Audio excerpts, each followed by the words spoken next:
Hi guys, we had a bit of a mishap. So when you stream something to Twitch that uses licensed music, in this case the Avengers theme in the opening, Twitch can mute part of your video.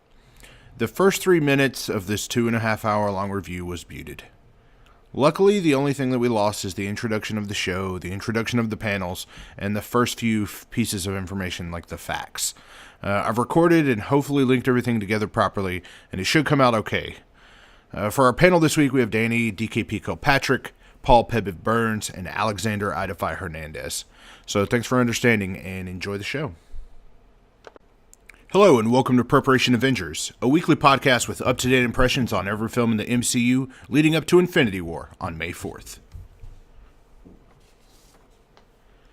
Let's go over a few facts for Black Panther. To start with, this film was released on February 16th, 2018. It had a budget of $200 million, so for comparison's sake, Iron Man 3 also had a budget of $200 million, and Avengers, the original Avengers, had a budget of $220 million. The box office return in the first 4 days for Black Panther was $242 million. Now, as of this point, it's over $700 million, but we're only going to focus on the first 4 days. Similar to all the other movies, it was distributed by Disney. This movie was directed by Ryan Coogler. Ryan Coogler has directed 2 other films, Fruitvale Station and Creed, the sequel to the Rocky films. Man, by the way, Creed was a fucking... How the fuck do you make a sequel to Rocky without Rocky as the star? Yeah. It's brilliant. I don't know how, but they fucking did. I am so excited for Creed 2 or whatever it's going to be called. I think it's Creed 2. I hope he comes out wearing the fucking red, white, and blue bit that his dad got killed in. Oh, when he how cool would that be? And those movies allow it to be just serious enough, yet just corny enough for it to happen too. For sure. It was written by Ryan Coogler and Joe Robert Cole. Unfortunately, I did not get any of Joe Robert Cole's previous works. But yeah, the director also wrote it. There's a writer-director, which is always a good combination. Absolutely. It is. Once you have a writer-director, you know that like a vision will be accomplished. If it's a good movie, it's great. If it's not, unless you happen to make Lethal Weapon. That is 100% true. There's that, yes. Oh, Iron Man 3. So normally we jump into like all the actors and stuff like that, but before we do that, I want to go over all the records that this movie's broken. Did I introduce everybody? I thought I did. Yeah, he did. Oh, you did. I'm sorry. Yeah, I did. Yeah. I guess I was in the other room. No, I'm pretty sure you were. I don't know. What records did it break, Major Tom? Here are the records that Black Panther has broken within its first 4 days. Again, I don't have anything beyond that. So it is the biggest February opening weekend, which was previously held by Deadpool. It is the Wait, this beat Deadpool? Yes. Wow, crazy? I didn't know that. It is the biggest non-sequel opening weekend, previously held by The Hunger Games. I'm happy with that. I do want to stop real quick. You can like just make records up and have those be broken. You could be like, it's the best movie that ever opened against Despicable Me 3. Like you can make up whatever kind of records you want. But it was the highest grossing Black Panther film to come out in February of all time. Yeah, exactly. So, but some of these are pretty interesting. Biggest non-sequel opening weekend ever, previously held by The Hunger Games. Biggest solo superhero launch of all time, previously held by Iron Man 3. Wait, solo superhero launch? So, meaning like this is where things start getting a little weird. So like if you compare it to Guardians of the Galaxy, that's not a solo superhero launch. If you compare it to like Captain America, that is a solo superhero launch, the original Captain America, or Incredible Hulk, or Deadpool, or anything that just stars like one superhero. So how the fuck did Iron Man 3 get? Yeah, why wasn't it Iron Man 1? I don't know. That's what I mean. What do they define as launch? I guess they just define it as something that exists. So, yeah, anything that just has one superhero in it. All right, we'll just die on that hill. All right. Biggest Friday through Sunday opening weekend for a long holiday debut, previously held by Deadpool. So it went over a holiday weekend. Like this could be summed up by like it did slightly better than Deadpool. Or maybe a lot better. I don't know. The biggest holiday, there's another one. Biggest long holiday opening weekend. So a long holiday is something that's like that has a holiday on a Monday kind of thing. Previously held by Transformers: Revenge of the Fallen. Biggest opening weekend ever for any movie not directed by a white guy. Okay. James Wan with Furious 7. Are we now going to go through every single one of those, but on a long weekend too? Sure. Some of these are pretty That's why I made sure to obscure. throw that in as early as possible, because some of these, while they are very cool records, like if I made the movie, I'd be thrilled to get each and every fucking one of these. It is just interesting as an outsider to Hollywood and records and all that, like it is interesting. I didn't know all these were measured. You know, it's interesting to think that like all of these overwhelmingly successful movies, they're all directed by a bunch of white dudes. Yep. So, James Wan with Furious 7 was the last non-white dude movie that broke a record to ever be made. Biggest grossing movie directed by a black filmmaker.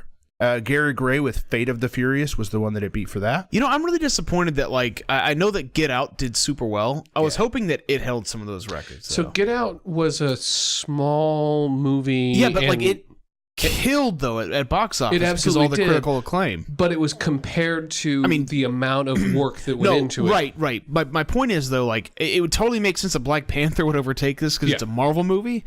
It's a Disney film. But I was hoping maybe it could have at least taken the record from. Yeah. But you know, I'm extremely disappointed that you keep referring to Fast and the Furious. That shit sucks. People should be ashamed to go see those in opening weekend. I actually like those movies, but they're movies that I have to turn my brain off to watch. Exactly. But they're fun. They're like watching cartoons. It also broke the record for the biggest pre-summer opening weekend. Here comes the So anything that comes out, before the summer. It was previously held by Batman vs. Superman. And the biggest Monday gross of all time. So it made more money on a Monday than any other film ever. Which was held previously by Star Wars: The Force Awakens. Solomon Grundy, baby. Wait, this beat out Star Wars too? For a Monday. However, like so Star Wars: The Force Awakens made more money on a Monday than any movie's ever made until Black Panther. Jesus Christ. Awesome. Yeah, there's some interesting stats there. All right, let's go to the list of actors. We have Chadwick Boseman, who plays T'Challa / the Black Panther. Michael B. Jordan plays Eric Stevens / Injadaka, or I'm sorry, Injadaka. We're gonna butcher these names. Yeah, no, I'm gonna butcher. Not gonna work here anymore. You know what I'm saying? And Killmonger. Those are the three people. Just want to call him out as an amazing job. You said Michael B. Jordan. Talking about Michael B. Jordan. Eric Killmonger. Let's just say that. Who else did he play? Because you named Eric the second Stevens. person. Eric Stevens is his name in the film. That his American name on the pre Alamo stuff, where it shows like comic book issues and Eric stuff. Stevens they referred to him as Eric Killmonger in those. Eric Killmonger is the name of the. Yeah, okay. Eric Killmonger in this film is his code name that's given to him based on the things that he does. I know it's that not his actual. I know that, but when he was in school as a 7-year-old boy, he wasn't Eric Killmonger. When he was born, his parents said, "This one will be a Killmonger." The name his dad gave him was this one, Injadaka. That's his Wakanda. Which, by the way, we should also note, Pep, didn't you read a fair amount of these Black Panther comics? So I did. It wasn't my absolute favorite, but I was really interested in it, and I read some parts of each of the different series, and I learned. I actually learned a great deal in the Alamo Drafthouse pre-movie scene, though. It was a perfect reminder of what all of the comics were. For anybody who doesn't live near an Alamo Drafthouse, can you explain what all of that stuff is? Because that's the only movie theater I will go to unless I have to go somewhere else. The only theater. No, here's the thing. I will only drink Coca-Cola. No, they don't allow children, which is great.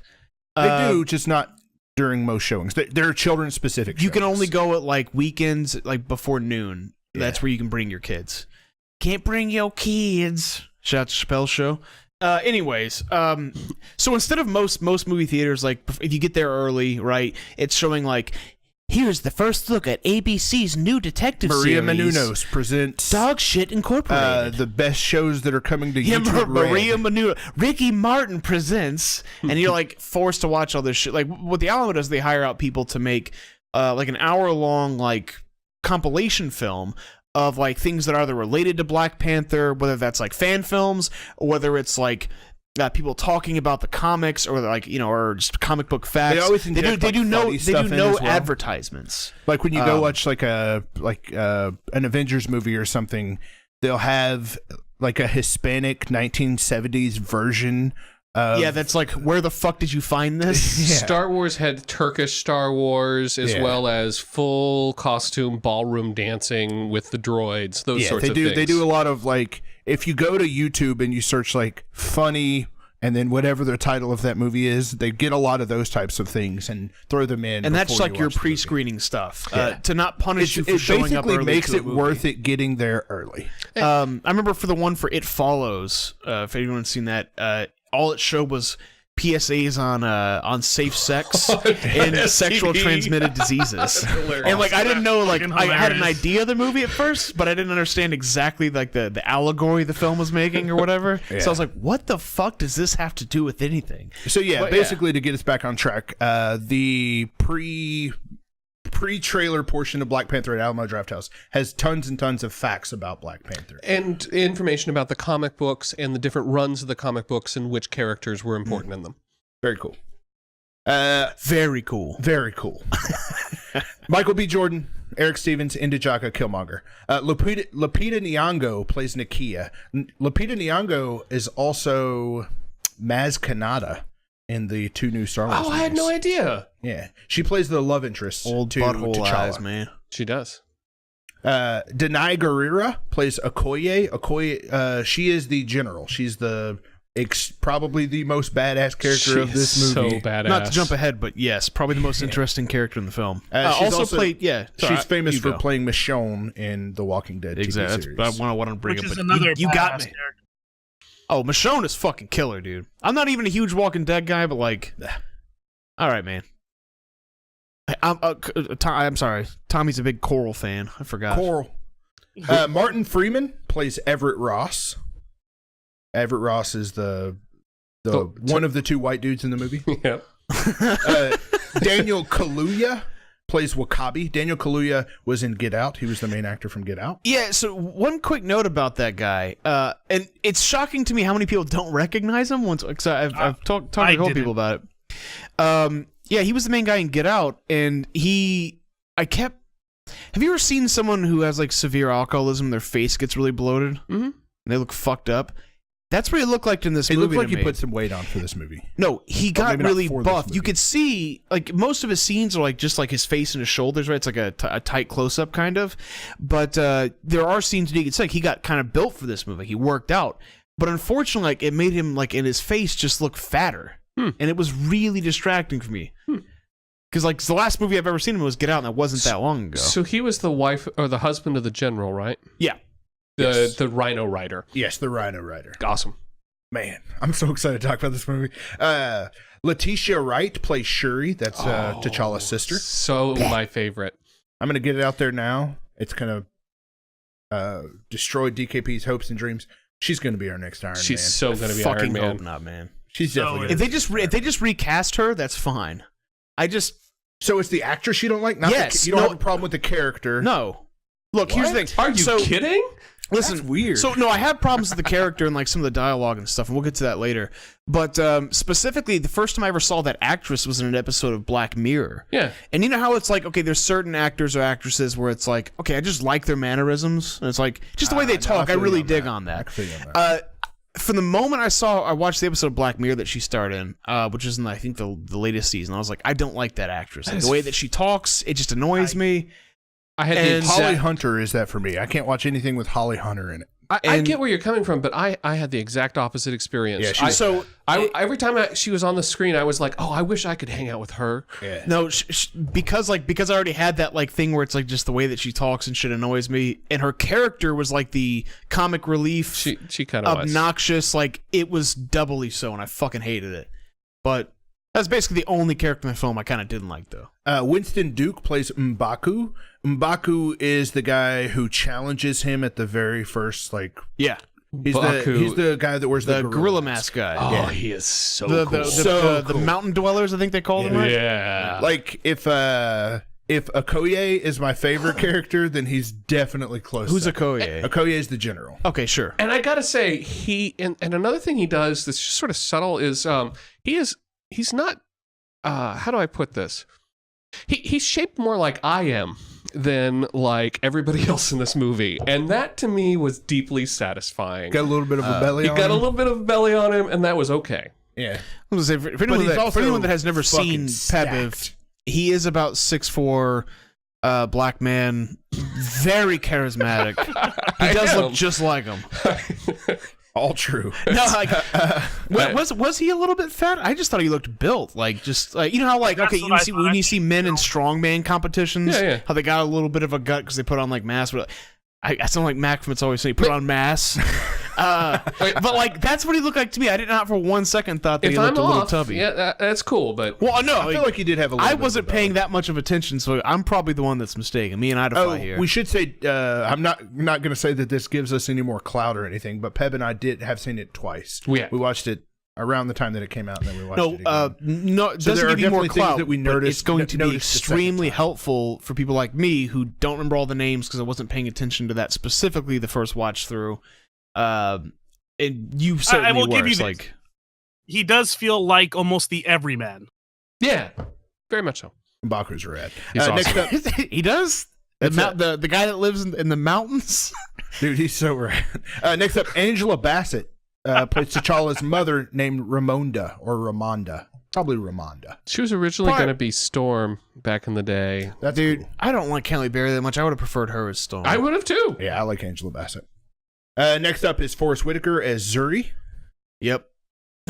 Yep. You know, I did watch the Red Letter Media review of this, and the one thing like I couldn't help but agree on was like I'm tired of Forrest Whitaker in like every fucking movie. But at the same time, this was Forrest Whitaker's great. This but, like, was the Forrest Whitaker role. Like the only thing I've ever not liked Forrest Whitaker in was when in like the early 2000s when he hosted the reboot of The Twilight Zone.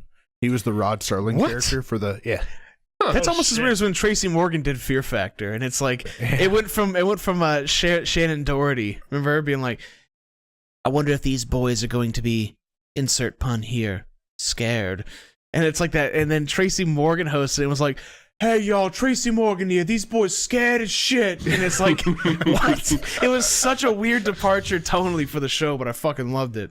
But no, the thing is, the Forrest Whitaker though, is he's kind of getting almost typecast as like, they're like, okay, we need like a black Sean Bean, a character that dies in every fucking film very quickly. Thing we saw that he's a distinguished actor, right? Everyone likes him, and he plays but he's got to die halfway through the fucking Yeah. movie. That seems to be like all my recent memory of Forrest Whitaker. So I was going to say Ghost Dog, but the truth is that's the same plot in Ghost Dog too. Does he die in that too? He does.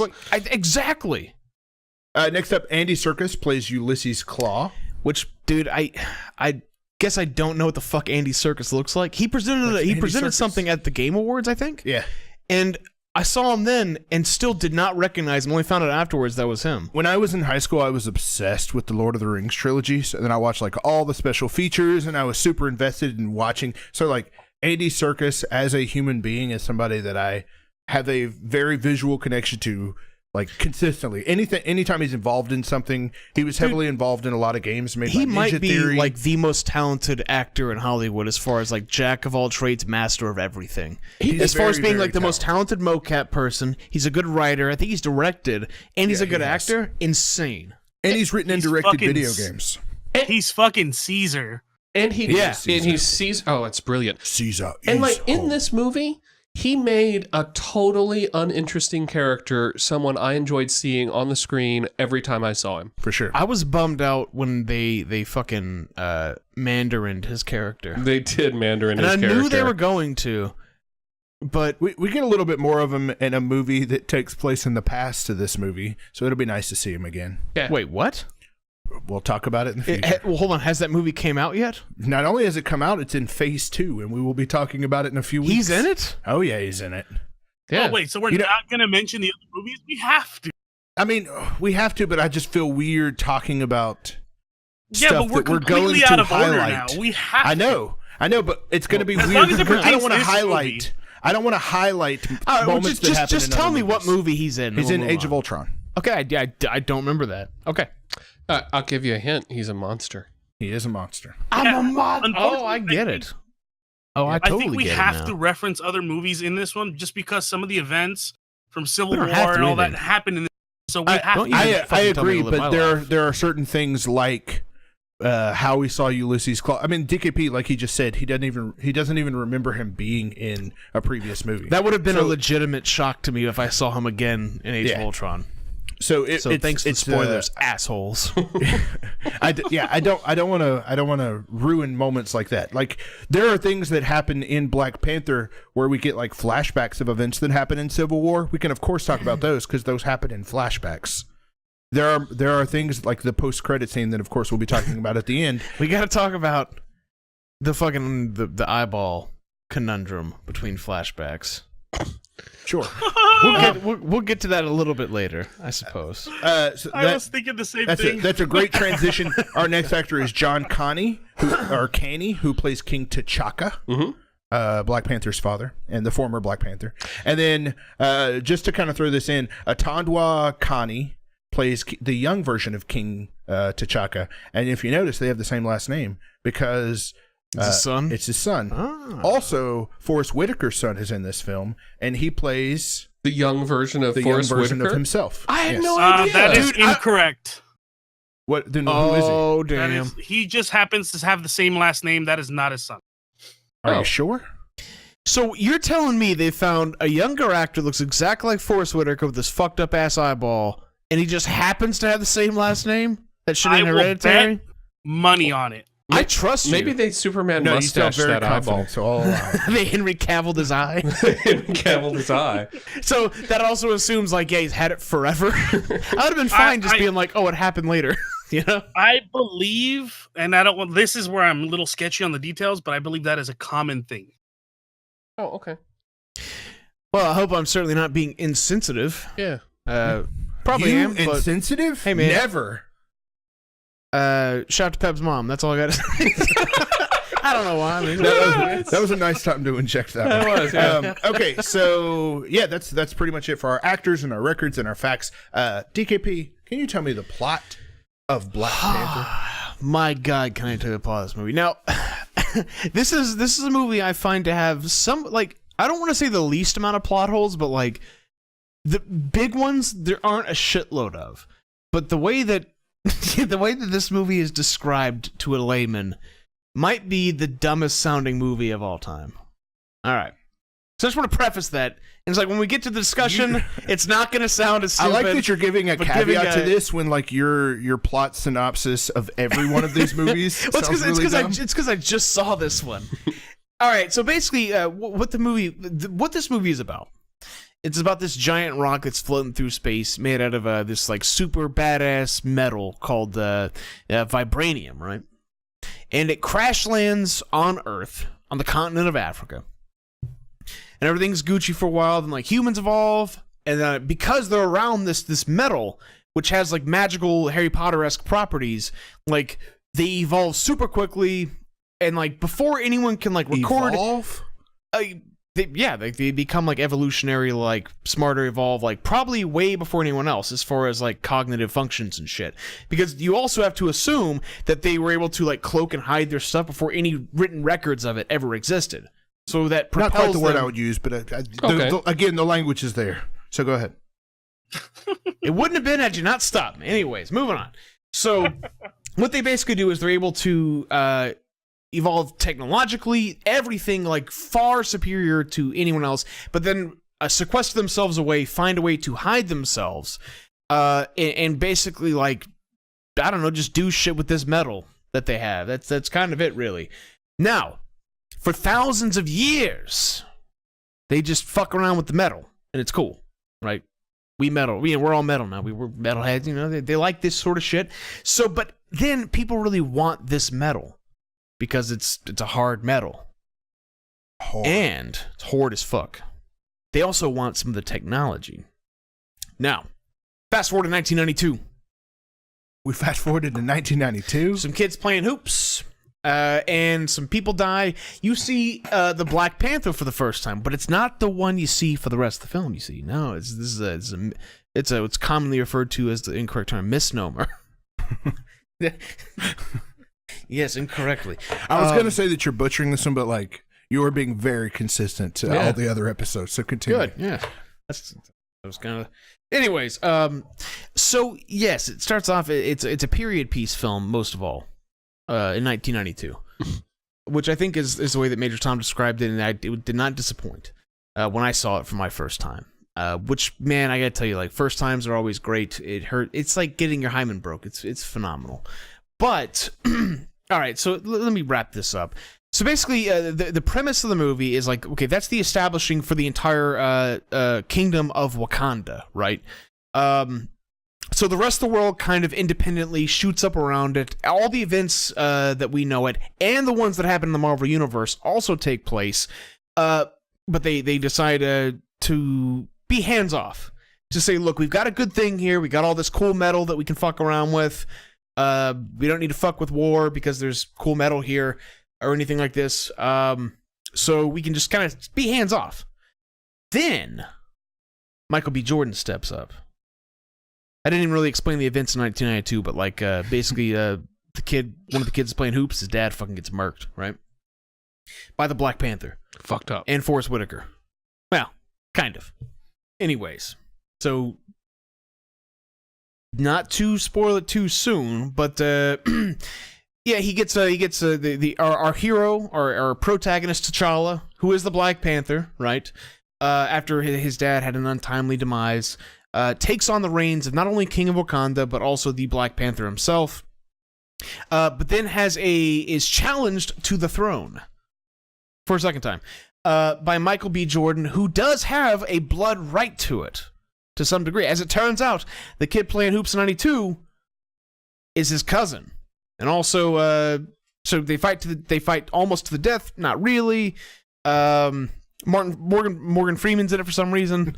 I'm sorry, no. Martin Freeman's in it for some reason. Now, you know what? Morgan Freeman should be in this movie. Absolutely. I actually think Morgan Freeman would have been a better actor to have for that character. Oh, you mean Martin Freeman? Yeah. Yeah, actually that would have been Dude, really it would have good. been like Lucius Fox. He'd have been piloting the thing, and the whole bit would have been great.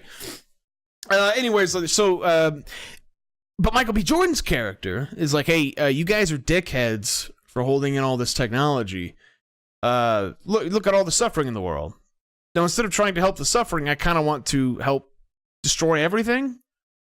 So, you know, and I want your space rocks to do it. So he comes in, takes the space rocks, wants to just, his plan is to just arm the poor, and just hopefully they'll just fuck everyone's shit up. And I don't know, just kind of ruin the planet. Then, I mean, it's kind of a noble goal, wants to stop suffering. It's kind of like the AI sort of goal of like, the only way to stop human suffering is to kill all humans, right? I feel like this is going on too long, but like there is a lot to unpack in this movie, and I'm almost over with it. But Black Panther didn't die, comes back, they fight, the whole world fights, the whole world of Wakanda anyways. Black Panther wins, and decides, hey, you know what? We were kind of being dickheads. So maybe we should help out. And then he goes and mic drops on the United Nations, and that's the end of the movie. Perfect. Yep. Wow. I don't think I left anything out, but that's the post-credit scene, You left too. nothing out. You that really- was yeah. you summed up the movie 100% accurately and perfectly, Mm-hmm. as always. You guys ready to review this movie? I am review it. certainly fucking ready to review this movie. Okay. Where to start? I love this movie. That's a good place to start. Let's just get, like, one-word impressions out first. One word? Oh, you said you love this movie? Like, one... Gotcha. No. My word would be community. No, I mean, like, one sentence. You said, I love yeah. this movie. Mine would be, I thought it was pretty good. Tommy? I liked it much better the second time. Idify? Excellent. All right. Excellent. So the thing that I liked Yes. about this movie was the fact that it was a story about a community and the interactions of that community around their king. and that the people making the hard decisions within the movie were not the protagonist. The protagonist made hardly any decisions. His decision was, I'm going to be king, and I'm going to try and be the best king that I can. So his story was not very, his arc was not very interesting. He wasn't king. At the end, he was king. Yeah, I want to talk on that more later, I guess, about the character of T'Challa and Black Panther. Certainly. Period. But yeah, very stoic character. He was very stoic. But what there was all of the people around him were all in the midst of turmoil and change, and they were all coming to terms with their own problems that we as an audience got to see play out as part of their interaction with him. His sister becomes more self-motivated and in self-control. His lover comes to accept the limitations of her situation, but still stands up for her goals and her objectives. Killmonger has his passionate moment, but is defeated before he can bring about further chaos. The general has to come to terms with her husband and whether or not they're going to be loyal to, and not just her husband. What? Sorry, I don't mean to jump in, but like she is probably my favorite character of the movie, and the conflict that she experiences with, like, so in the scene where Killmonger throws him off the cliff or whatever, and he becomes the new king. There are people that are like, we got to get the fuck out of here. Like T'Challa's mom and sister, like, we got to get out of here. And they're like, hey, come with us. And she's like, no, I can't, and I won't. Like, I am loyal to the throne. And you could see, like, that is a huge challenge and struggle for her that even kind of continues on. And you can see that conflict that she has within her even further when it's dealing with her lover or husband. I don't really know how that relationship. Oh yeah, I'm not sure what their relationship was either. You mean you talking about his mother? No, the Rhino Rider. Okay, the Rhino. So the guy from Get Out. Sure. Let me get the name so I can make sure I get it right. So it's Okoye, who is the general, the badass. Let's just say the guy from Get Out. I think that's where 90% of our audience will recognize him from. So yeah, W'Kabi and Okoye are in a relationship together, and there are several scenes, but there are a couple of really good scenes that she has with him where he's like trying to lead this war on Killmonger's side, and although it is her king, she realizes that she is so like believes in tradition so much that she sees that, like, hey, you either have to die in combat or you have to yield. Once she sees that he's not actually dead, she knows that he is still the rightful king, and her belief in tradition now kind of seemed kind of just like a loophole to me, though. You know what I mean? A convenient one that they wanted to believe. I don't think so. I think she was certainly relieved to see that he was there and was able to stand for what she personally believed as opposed to her obligation, which was to Wakanda. Yes. But my point, I agree 100%, but my point is... I do agree she, I think, was the best character in the film. Oh, absolutely. The general, yeah. Sorry, go ahead. But the thing that I thought was interesting about this film is it was unlike any other Marvel Universe film in that all of these different stories about this community and all of these people who are important to that community, even his uncle who was killed in the first few scenes of the movie represents those war dogs that we hear referenced so many times. Each part of these is a part of that community, and that's what this is a story about, as opposed to just a story about T'Challa. I think that you bring up a part that I think, DKP, you have plenty to say on. I do. That, like, I think the sum of this movie is better than it as a whole. Like, I think that all of these other characters are not only better, but they are stronger and more well written than T'Challa is. I think they are far more interesting than T'Challa. I want to get Adify's opinion on this too, because I know that I think we disagree on some of this. I think that T'Challa himself in Black Panther is the weakest part of the film. Like his character arc is very internal, but the way that he actually presents himself isn't much different from the beginning of the film to what you see at the end of the film. Agreed. and all the characters around him are very colorful and fun and interesting. And I get like he's very stoic, but it would make more sense if like everyone else in his universe was the same. Like that's just like that was their culture as far as like very stoic, like hiding emotions, not but showing the fact that his sister was so much different, it kind of means that that's not the case. Like he was the least interesting person in the film to me, which like that's kind of shitty. I mean, it didn't mean it was a bad film because like the other characters, there were some great characters, but if I had to rank them, yeah, he would be near the bottom. So one of the challenges I had with the comic book, and one of the reasons I didn't read it regularly, is that I hated T'Challa. I hated the Black Panther character. He was stoic. He was an asshole. He just sort of showed up and said, I'm going to do this because I'm king and I have the divine right. Fuck all y'all. And that to me was just uninteresting. And in a way, he still is that character. But because of these other characters, I was able to get it helps humanize him a little bit. Exactly. Yeah. And a lot of times people try to do that in movies and not succeed, but this movie I felt really did a good job of it. I don't think this comparison is going to ring true for any of the guys that are a part of this right now, but it may or probably will in the future. He's very, very similar to King Noctis or Prince Noctis from Final Fantasy 15. Oh, yeah. He might ring true to Idify. I don't know. I think he's played that. Idify, have you played through Final Fantasy 15? Not yet. Okay. Sorry to wear my my nerd shirt out in the open in the world, but we're doing a Marvel podcast. Yeah, you're not nerdy at all. What the fucking losers we are. For one viewer, come on. We're just doing it for the fun of it. He very much is a person who Noctis is someone that like there isn't a whole lot of internal struggle. He knows he has to be king. He knows that it's his responsibility to be king, and the characters around him like that help him become the person he is are way stronger than him as a character.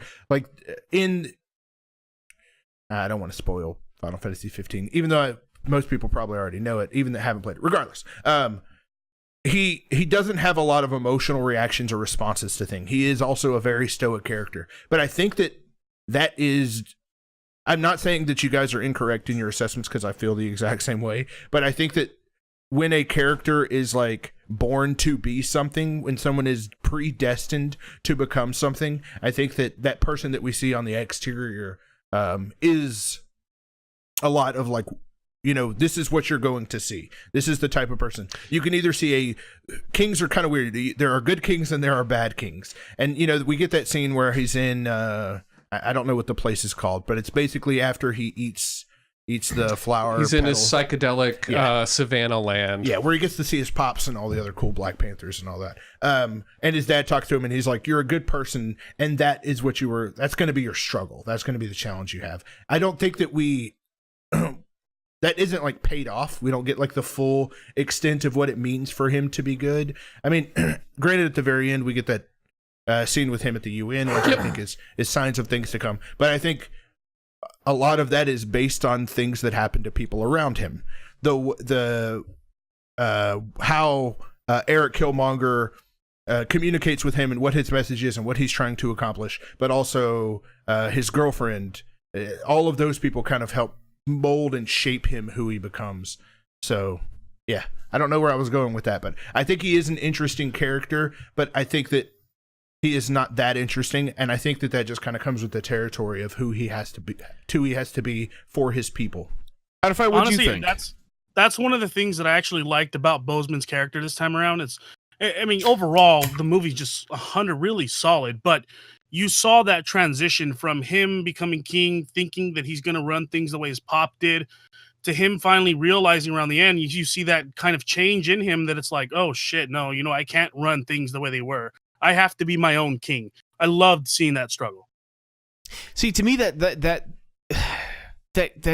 arc didn't come as on the nose as I think it should have. It's just like implied.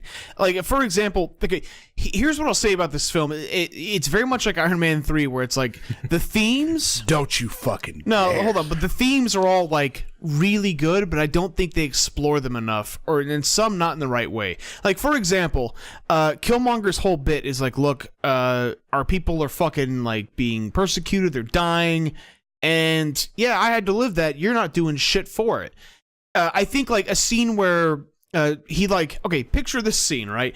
You've seen this in other movies too, so it might be, I don't think it's cliche necessarily, where like they're fighting and there's a TV monitor with like all the poverty and like shit that's happening in the world, and he forces him to look at it and be like, look at it. Do you see this? Do you see what I'm fucking talking about? And he has that internal struggle at that point of like, well, maybe this guy's fucking right. I've been sequestered away. I've never had to see it firsthand.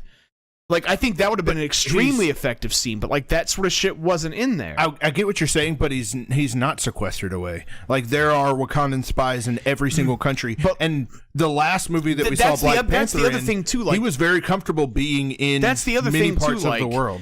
I don't think just certain things weren't explained that well. Like, why are there Wakandan spies? Like, what are they spying on specifically? Because we haven't seen them act in any other, like, as far as we know, unless it's like the Illuminati and they act behind the scenes like G-Men. They do. That's exactly what they are. Yeah, but like when it's like, okay, they're in like one of the princes is in 1992 in Oakland. Like, it didn't explain what he's there for, and like I kind of wanted to fucking know that shit. So you wanted a development on the war dog aspect of it. That is a fair request, but I don't think that that's what this movie was about. And I'll make this argument. So you remember when we talked about Thor, and you said, I wish that we'd spend more time in Asgard? I feel like... I still think we should have spent more time in Wakanda on this one, too. Interesting. So I feel like we got the time in Wakanda that I wanted. It hit all like it's like if you came to visit Austin and I said, all right, I'm going to show you the capital. I'm going to show you, I don't know, fucking downtown. One in a million and their delicious tacos. But like, you don't get a sense for like what it's like to live here. Kirby Lane. He's taking me to Kirby Lane. Oh yeah, well, not out if I, there you go. But it's like, same thing I felt in Thor, where it's like there was a lot more screen time in Wakanda, but it was more of just like, hey, this is the throne room, this is this. There was only one scene that I was able to spot where it's like, hey, they're walking down a street where you see like what the actual people live like. Oh, but that street, okay, so I and it was disagree cool, with but you like, there. if they went into a bar like in Star Wars in the Mos Eisley bar, like that was like you saw all the different types of people. Like, that bizarre street, and we went to it 2 or 3 times. Was just it had elements of an actual African bazaar intermixed with this beautiful technology and art.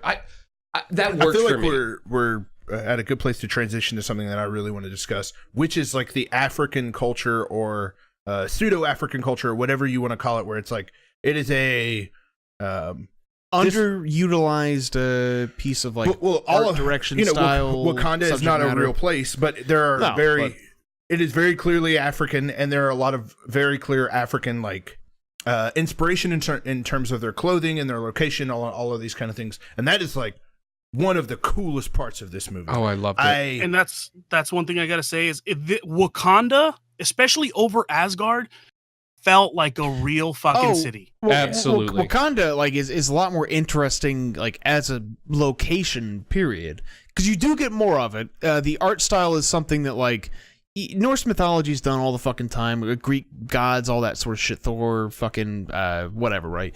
But like this was a cool mix of like I want to say like, I've seen the term online used like Afropunk, like steampunk, but like it's like African, but like technology. Like, that was a cool mix that like I've personally never seen before. Let alone like you don't see a lot of movies taking place like it with like a heavy African theme to it. Period. That's an underutilized like culture. It is, but man, as far as like what it looks like, sure. So yeah, this was not only that, but like tweaked to fit like a cool like steampunk-esque style, and it's something I've never seen before. So it's very interesting.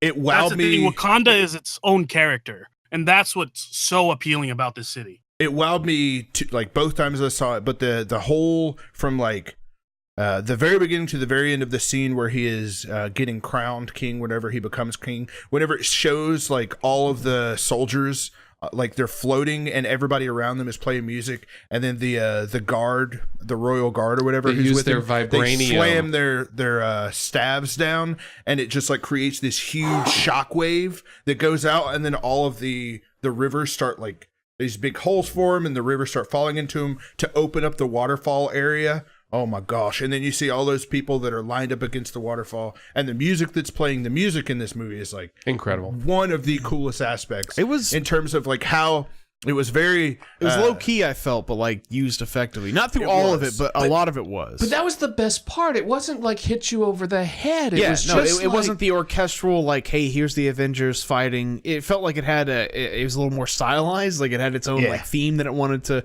go. And Tommy, right after we watched the movie, you brought up an observation that I didn't notice as far as how the music. I definitely didn't notice the first time throughout the that was such a brilliant anytime that you're thing. in Wakanda, it is, you know, there's a lot of like drums and like very clear African music that's playing.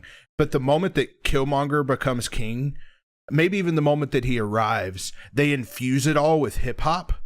It's like there are all these beats and stuff that are going on along with the music that like it's like a clear shift, but it basically like sums up invaded. It's music that is clearly designed to be attached to a character, and I thought that was done incredibly well. And I want to call out one scene in particular. After he has defeated T'Challa and he steps into the throne room, there's this one scene with just beautiful art direction. It's upside down for no good reason other than the music is completely changed, and you as an audience suddenly realize Wakanda's been turned upside down. Yeah, I was gonna say, it's not for no good reason. I was extremely hungover when I watched this film, by the way, and that scene made me like physically ill almost with how slow the pan was, like on the camera.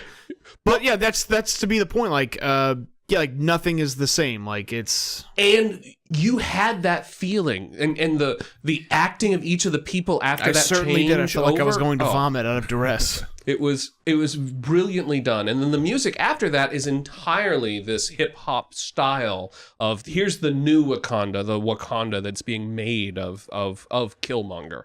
I call it Wakanda 2.0. Not an unfitting name for it. Do you guys want to talk about Killmonger? Yes. What do you think of Killmonger, baby? You know what? Killmonger was my absolute favorite person in this movie. Every scene with him was just spot on. Michael B. Jordan did such a fantastic job with that character.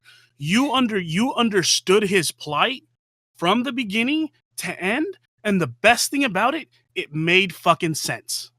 Yeah, like not only did it make sense, but like you empathize with it. You like care. I cared about what he had to say.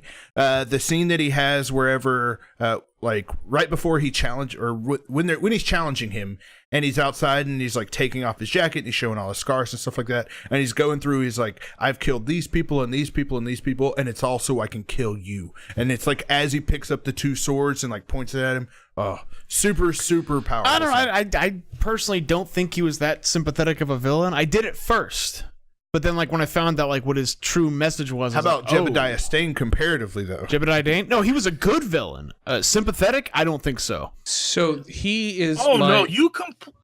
Go ahead. Sorry. Here's why I say that specifically. So at first, it's almost like he's like, hey, look, our people are being, and when I say our people, let's just fucking cut the shit. He's talking about like black people, right? He's saying like, look, I've lived in Oakland. I've seen the shit. You could help us, yet you're not fucking doing anything. And like, that's the plight that I understand. But like, by the time like you get to learn more about him, you basically learn that he is wagering for near genocide. His intention, and then it's like, but perhaps that's too far, like past the mark. And I understand his intention is to reset the world. I even think he uses that phrase, reset the world. But see, here's the thing. I disliked Black Panther as a comic book because of Killmonger's point. I felt that the idea of this fantasy of Wakanda was a disservice to people who were living in a challenging environment and in a challenging lifestyle. It seemed like fantasy. It seemed like, comic books are supposed to have an element of fantasy, but this didn't have a message for people who were trapped in that situation. If you were trapped in the projects, Wakanda is not an answer for you. So when I came into this movie, I am 100% on Killmonger's side. My response to reading that comic was, you Wakandans are assholes. You got to come out here and start doing your part for your people. Yeah. And so the question of this movie was, how do you take your your anger about your experience, and how do you take that and use it to transform your life? And so we're given several different examples. We're given his lover who changes it by trying to help save women who are being kidnapped, and a boy who's being kidnapped. She's trying to take action to help people other than herself. But then you have Killmonger, who frankly, I'm sorry, but if I have some of the experiences that he's had, I'm going to say fuck the world. Let's set it all on fire. Let's change it. I've got a set of weapons. Let's make it happen. But that's the thing, though. That's why I'm saying, like, I don't find him a sympathetic villain. So I'm very sympathetic. So here's the point: I'm not saying that he's a sympathetic villain. I'm saying I sympathize with him. Exactly. I understand his point, and I think like having sympathy towards him is like, no, he's kind of right. And like he like in one way he's 50% right, but of course in the villain aspect he's hit it to fucking 11 and like wants to go too far with it. And I'll agree. Too many people are going to die. I'll agree with you there. He had to be stopped. But that scene at the end where he and T'Challa are standing there looking at the sunset. Yeah, where like after he gets stabbed, he's like, my father always told me that Wakanda was the most beautiful place on earth. He's like, can you believe it? A kid from Oakland believing in fairy tales or whatever. And then he like takes him up to the top of that waterfall to see all over. Oh, dude. Like I got emotional twice watching it the second time, and that was one of the two times. What were you gonna say? Honestly, one of my favorite things about Killmonger, and it obviously it didn't register, but you know, minus his message of Wakanda being isolated and not coming in and helping out the Black community, just him and his father, the relationship between that, and then when he's going at it, when he finds out his dad's dead, and just the reveal of it, because in the beginning you don't really understand why they're throwing back this. I will say, at least I didn't catch that. I will say, I don't think every scene in this movie, like, I said like there's a lot of shit that don't give enough kind of time to develop, which is crazy because the movie's fucking long as shit. I don't know where I would take away and be like insert scenes here for development here. I'll tell you where I'd take away. I will tell you Martin this. Freeman. That's true. We'll get to that a little bit later. Yeah. But I will say one thing I thought was very unique and that worked for me at least was when he fucking took the I don't know, the Black Panther flower, whatever, right? And like his vision, the heart fruit. His vision was so it doesn't dope. matter. Like it took his vision. Like when if you do fucking hallucinogens of any kind, or you get that ego death thing where it's like you kind of like you don't give a shit. You're like, oh yeah, step outside yourself, and you see kind of see the vulnerable ass side of you. I don't mean to sound like Joe fucking Rogan, but like that's a certified thing that people talk about, and like you see that to where he has a stoic badass fuck everybody, I'm gonna get my way thing in real life, but when he goes into his vision, it's like him boiled down to the scared child. Yeah, well, the tragic child version of him, yeah, and the exactly. kid version of him in the and he's and the way he acts in that like spirit quest isn't like an asshole, isn't like somebody who wants to destroy. Like his personality is kind of on the outside. It's like just legitimately like he doesn't have to act for anyone else. And I don't know if it was intentionally written that deep, but like I think it kind of might have been, but it really worked for me like to make me like his character, make his character a lot more. So one of the things I saw in the second... Oh, sorry, Idify? There's a scene in that little flashback when he's seeing his dad. He mentions Wakanda to his dad, and his dad's like, I'm sorry that, you're in this scene and not like seeing the kings. And then he's like, no, they don't see things the way we do. That fucking mind-blowing dialogue. So one of the things that just shows the commitment in Killmonger's vision. Yeah. So one of the things that I noticed the second time viewing that I totally missed. So this movie works really well the second time you see it because all of the beginning half of the movie is entirely recontextualized by Killmonger. And so the very first scene is a boy asking his father, "Tell me about Wakanda." And what I realized listening to it was that that scene, while I do think it was his father and T'Challa, it could just as easily have been Killmonger talking to his own father about Wakanda and what the history of Wakanda was. And that to me made these two characters so similar. They were characters and having two separate experiences and coming to profoundly different conclusions. And the two of them coming together at the end to create a middle path, a third path, I think is a powerful message for people who get stuck in their own idea of what is right and what is wrong. And this movie did a good job of bringing us to a more reasonable third path. It's very cool. When you think about Black Panther, just a Marvel Cinematic Universe movie, but there are feelings that I felt of like the way that these characters are, specifically anything associated with like Killmonger, things like that, or like I mentioned earlier with Okoye, that like felt like such real human moments that I like haven't seen in previous Marvel movies. Very cool moments. It's like, and one of the biggest human moment was he's fighting T'Challa on the throne, for the throne. And he's about to kill him, and Forrest Whitaker steps in and says, No, you want to kill me? I'm the one that fucking had turned your dad in. And then he says, I'll kill you too, Uncle. Fuck, that shit's fucking great. Oh, yeah, and he calls him Uncle James. He calls him, yeah. Oh my God, that cut me to the quick. I didn't notice that the first time, but the second time I was like, oh shit, he grew up with Forrest Whitaker. Yeah. That was his uncle. That was his, oh man, that is messed up. Such a good character. I'm at the point now with Killmonger. I personally, and I hope Thanos beats Killmonger in this. Killmonger by far is my favorite Marvel villain. Oh, mine at too. least in the cinematic universe. Mine too. He took. He said, "Hey Loki, hold my beer." Yeah. I think Loki's he's the only villain. Although it doesn't count. Like I said, he's the Wile E. Coyote of the Marvel universe. Loki. Yes, yeah. And Killmonger is certainly not. The only villain that comes close to that for me Jebediah Dane. is not in any of the films. It's Kingpin from the Daredevil series. Oh yeah, that's a Kingpin. It's an incredibly good villain in the Daredevil series. Which one? Michael Clark Duncan Kingpin? No. So you mean the one that's actually in the same really universe? My favorites is actually Ving Rhames. I need to figure out how to phrase this. Kingpin. Really into trains, Kingpin. Not Ving Rhames. That's the one you like. Duncan something.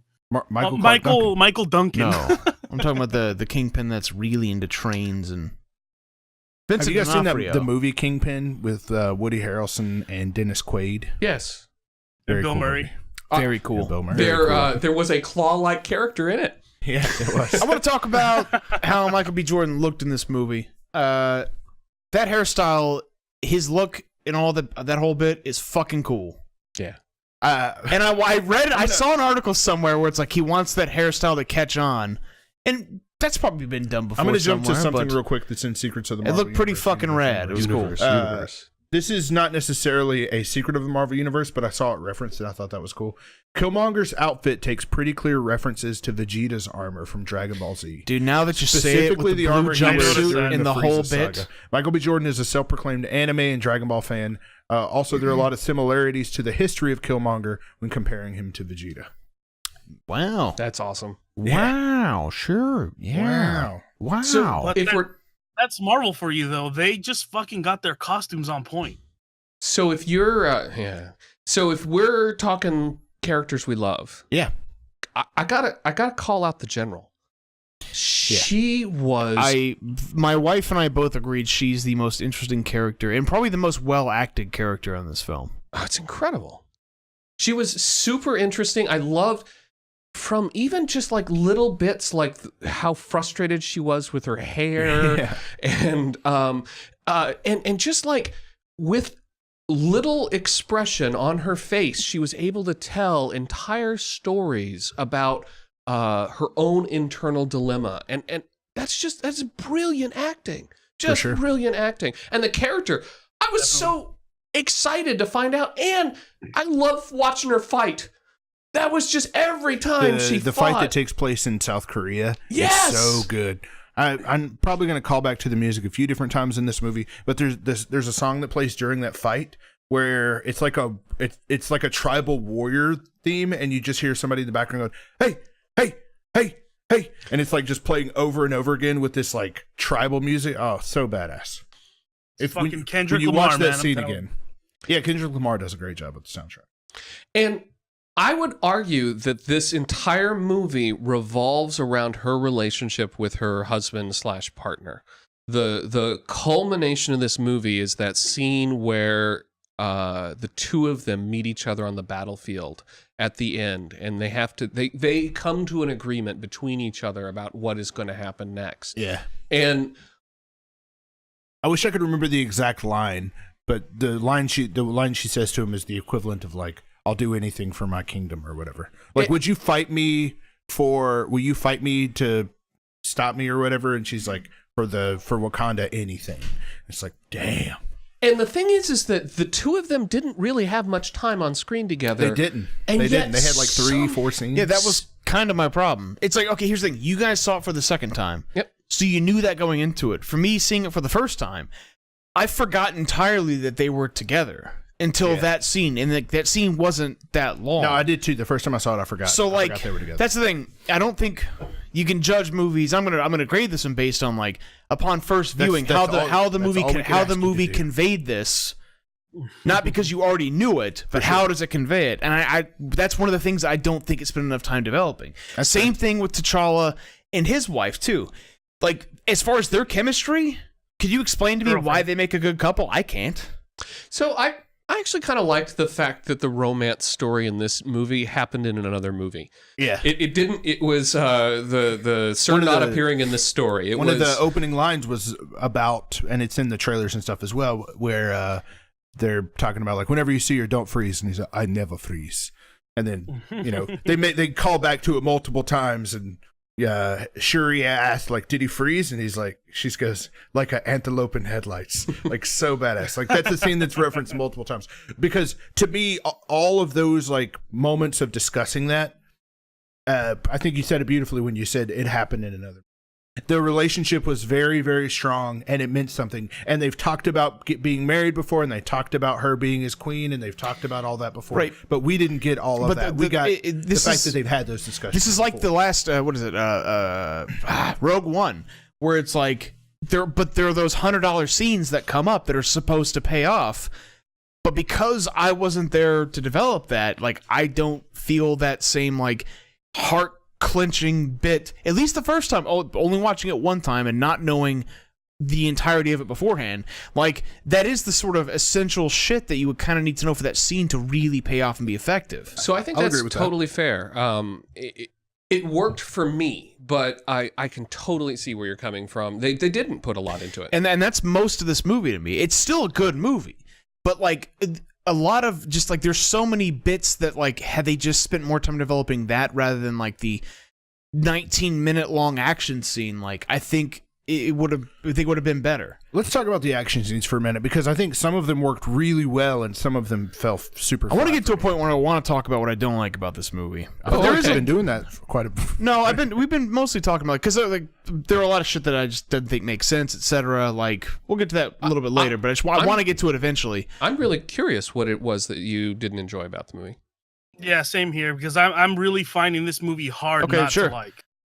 Well, I'll get to that. Oh, okay. Let us keep talking. Let's keep going the direction we're going. Let's see the action, because the action is definitely going to touch on things. And then I'll get to the parts that I didn't like. And this is just like straight up from like a movie watching perspective. The opening action sequence that where the whole "I never freeze" discussion happens, where he drops up out of this cool little spaceship thing, and then he's throwing stuff on people's cars, and then he's up in a tree, and then he's doing swirl kicks, and he's kicking people into the side of car doors, and he's fighting.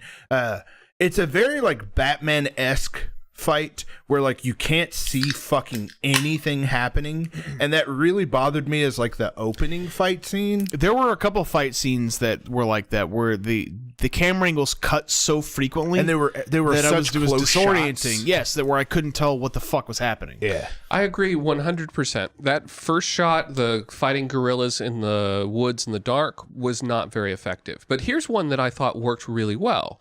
The Tim, fighting. real quick before we go to the Okay. next one. Honestly, I love that scene because it felt That's like how you butt in, that's baby. what Keep he doing that. That's how he would do it. That's the way a panther attacks in the night in stealth. Yeah, visually it true. might have not looked as well, but I love the fact that they even called to it. I agree, but let me point at another movie that did it better that is a terrible, terrible movie. And that is Batman versus Superman. The Batman fight where he saves Superman's mom. Spoilers for an awful movie you should never see.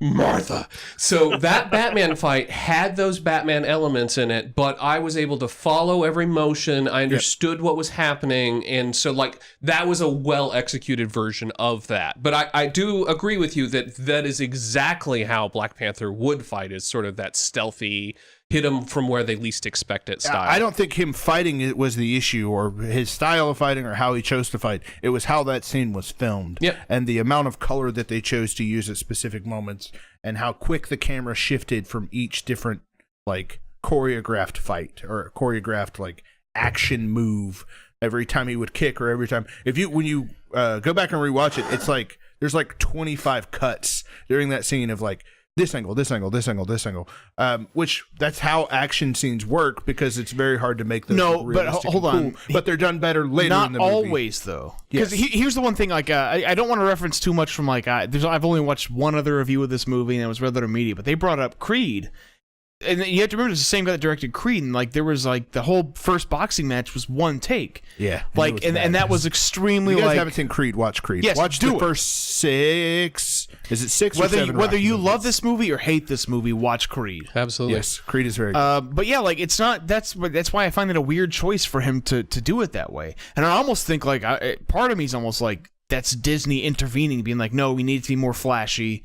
You have to do this, because, like, from previous shit, like, doesn't seem like that director's art, like, that director's style of filmmaking for these action scenes. Even the way he fights in Civil War, I feel like you get better shots of Black Panther fighting. Agreed. So, while yes, I completely understand what you're saying. Like, yes, that is how a Panther fights, and you wouldn't be able to see him coming and all that kind of stuff. Us as the viewer, I would like to have given us a little bit more juice.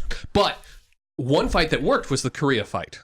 I thought I understood where everybody was in that fight. I understood what was happening. The part that was in the casino, I was gonna say, better than the part that was out of. That's the exactly what I casino. was going to say. The casino bit was cool. Car bit, I have a shitload of problems with. Well, I'm not a big fan Better of car than that chases, Star Wars so- casino. Absolutely, true. Oh you're my God, this yes. is better than Star Wars. This is a way The better Last movie Jedi. than The Last Jedi. You're Yes, right. it's Way better movie. Way better movie. Okay, But I will concede the fact that car chase was pretty dorky. and then even the last final scene, like, my eyes were glazing over. Like, the last climax battle scene that lasted for fucking ever. Are you talking about the war of the different Yes. tribes? Yeah, but My like, eyes were, like, there are glazing two the there are fuck two over different at that action point. scenes going on during that whole scene. There's two different things that we're seeing. Number one, we're seeing an amazingly cool fight that's taking place between all these tribes and rhinos, and like Killmonger fighting all the guards, and all that stuff's badass. And then we cut to this terrible Star Wars like scene where Everett Ross It really did is look like Star Wars. where is sitting behind like a sand F-22 or whatever the hell he's pretending to fly, And he cries out, "White people can help too." Why don't you? yes. And Damn, I they're- expected you he's to like Chuck Bass shooting mom. these things out of the sky, and there's this like thing that comes up, and they're like, "Oh no, this thing is gonna break the glass in X amount of seconds. We got to try to take him down." And then Shuri's like, "Cross your arms like this and create a force field that explodes to get these electrical ropes off your Okay, car." can we talk- Like, it is so that's. All of that stuff was so bad. Yeah, Martin So Freeman. bad. Like, I love Martin Freeman. Me I do too. too, man. But man, Great- he did great not. He actor. did not need to be in this fucking movie. No. He He did did not not. need to be in this At movie. all. I don't want to jump to that yet, even though it is a good transition for it. I want to touch on a couple more action scenes first. Okay, Is that sure. cool? Yeah. Well, I got some plot holes in those action scenes I want to bring up. Okay. You were about to say something, Pat? So action scenes, fighting with spears is cool. So cool. So I just want to call that out. Loved it. Yes. I love the I'm a spear general. boy. Spears are rad, man. Spears are great. General leaping from one floor to another in flowing, beautiful African Victoria robes. couldn't shut the fuck up about that. So that's testament to that. She's like, she was so pretty with her dress and all that. She's like, I think that's my current favorite Marvel scene. Like, as a man, and as a man, and like, well, no, like, can you tell me what Tommy's eye color is without Logan? I don't pay attention to that shit. I'm gonna say hazel. Nailed it. Okay. Well, there's certain things that I don't pay attention to that, like, I found that my wife does, like eye color or like what people are wearing. Like, I don't pay as much attention to that. And like, there's been many instances where I've had that proven to me where it's like, how do you the fuck know that? Anyways, so like, I wasn't looking at her dress during that scene or anything like that, but Victoria, like, that's the sort of thing she pays attention to. And she was like enamored, like, but she loved it. She said that's probably her favorite, current favorite, like, Marvel scene out of any movie, period. She just thought it was badass, where she's twirling it around her neck and stuff, fucking everybody up. I feel like I need to go and rewatch that fucking scene. You should rewatch the movie. The movie is very good the second time. Yeah, very it is, actually. Now, the fight scene at the end, I loved from a thematic scene. Like, I like the idea of the tribes coming together and fighting. That was awesome. And we got the reward of seeing each one of... We had been hinted at how each... Like, you notice that each tribe had their own ship, and each tribe had their own colors schemes and all of that. And they hinted on how each of them would fight differently, and we got to see those interactions in that final scene, and I love that. But I will say this, there are parts of it that were just a little too Tolkien Lord of the Rings-esque. No, that's true. Where it's like I wish you were right on that. I wish this would have been two movies. Are like all surrounded, and they're all surrounded. There's those blue shields that are around all of them, and then that's when M'Baku's group rolls up. Yep, and it was very reminiscent of the Battle of what's it called? Helm's Deep. Battle of Helm's Deep, where Gandalf where the Gandalf White comes shows over up and he's balls deep. You know what I'm saying, fellas? So where M'Baku shows up, although similar to the Battle of Helm's Deep, very excited to see M'Baku roll up like a badass. Absolutely. So, I just don't think they did as good a job of it as they did in Lord of the Rings. No, and here's why, in my opinion. Okay, this is to me the movie of missed opportunities. Like, they had so many good Iron Man 3 for me. Yeah, me too. They had so many good themes that I just don't think they took long enough to like develop. I really appreciate every single one of them, and it's like, yeah, that would have been cool had you done more with it. And it was still okay. That's why I'm saying the movie is good. But okay, for example, what I would have preferred was, and this could be a period piece, period being 5 years ago. I don't give a shit when. Where, okay, explain to me, give me more time. The first Black Panther movie, being about all right, the M'Baku who comes and challenges him to begin with. Mm-hmm. Before, like at the very beginning, you think that they're bitter rivals. That's what the sense you feel. The next time you see them, they're like, he's like, hey, what's going on? Like, not that way. Yeah, I thought it was. I would have liked for the first movie to have been a clash between, like, look, we both live here in Wakanda. We have this war, internal war that's here. He's the villain. Like, they fight. The next time when he joins him in battle, that's when Killmonger comes in. I do think there's another movie's worth of stuff that happens in that universe before Black Panther. Yeah, but you see what I mean, though. Like, had we gotten that first, it could have established way more about, like, Wakanda in general, as far as, like, I still can't tell you exactly what the Black Panther's powers are. No, it's like a clap on, clap off. He gets him away, gets him back taken. Like, that happens like 4 fucking times. But then they're like, here you go. And now you have him back. And it's like, well, what exactly does he get back? Is it just super strength? Is it? No, his powers are the same as Captain America. Yeah. Yeah, but like, that's not explained super fucking well either. It's explained only once in like the very opening of the movie, where it's like, oh, the dude ate it and that's it. But like, it doesn't go into a shitload of detail about, like, well, look, you can't fight him because you need this or whatever. Like, I definitely think there's a prequel that definitely needed to fucking take place. So I get where you're coming from. For a lot of this shit to make sense. I get where you're coming from, but I had a feeling of I beat the Kessel Run in 11 parsecs. I had the feeling of makes sense too. I don't know what you mean by that. Go on. So you know Red Letter Media stuff. Oh, sure. Like, but we're clearly going to see the Kessel Run. Yeah, okay, yeah, but those are throwaway lines that like don't have a shitload of play later in the film. Agreed. Like, But a lot of these themes did, though. It worked for me for them to imply it and then let me tell my own story. That was successful for me, but it wasn't as successessful for you. Yeah, it's interesting because, like, you do bring up a good point of, though, like, this is not the Black Panther origin story. No. That I love origin stories, and I know people are tired of origin stories. I will tell you this, for any fucking superhero, this is the most necessary one. Everyone knows who Spider-Man is. Everyone knows who Iron Man is. I don't think it's necessary, but like, Black Panther has been historically like a more niche. It's more marketed towards like one demographic to some degree. It's one of the lesser selling but important and cool characters. I think this one kind of doesn't need necessarily an origin story because like the Black Panther's always existed, you know, in like the for thousands of years. I don't know if it's, but I think like there's a lot of things that I was just wondering like, well, how the fuck does that work? Yeah, how does this work? Like, T'Challa's origin story. You got that in Civil War. The movie is about T'Challa. He was the Black Panther. He was Black Panther when Civil War starts. Let's assume. Okay, well, actually, we don't even have to assume. I was asking those questions 2 days ago when I was watching it. Not, let alone as someone who isn't into comics, but thought, hey, maybe this is a movie that I'll like. I've heard a lot of good things. Not normally into comic book movies. I'm going to go watch it. A prerequisite movie that has him as a cameo, not good. That's what's supposed to be the origin story. And I didn't feel like that was an origin story anyway. All it was like, it was similar to like Spider-Man. That was his origin story in that, which it wasn't. I mean, it's the first time we see him and we see how his powers work and what he can do, what he's capable of. The only thing you cut out of that one though is him getting bitten. The person everything that they love in their life. Virtually the same though. You don't see Uncle Ben. I wouldn't call it when his we get origin stories. What are we looking for? Batman. I'm looking to understand. Origin story. I'm looking to understand the struggles of the character, what their powers are, what they're capable of, what their weaknesses are, the whole bit. I want that all established.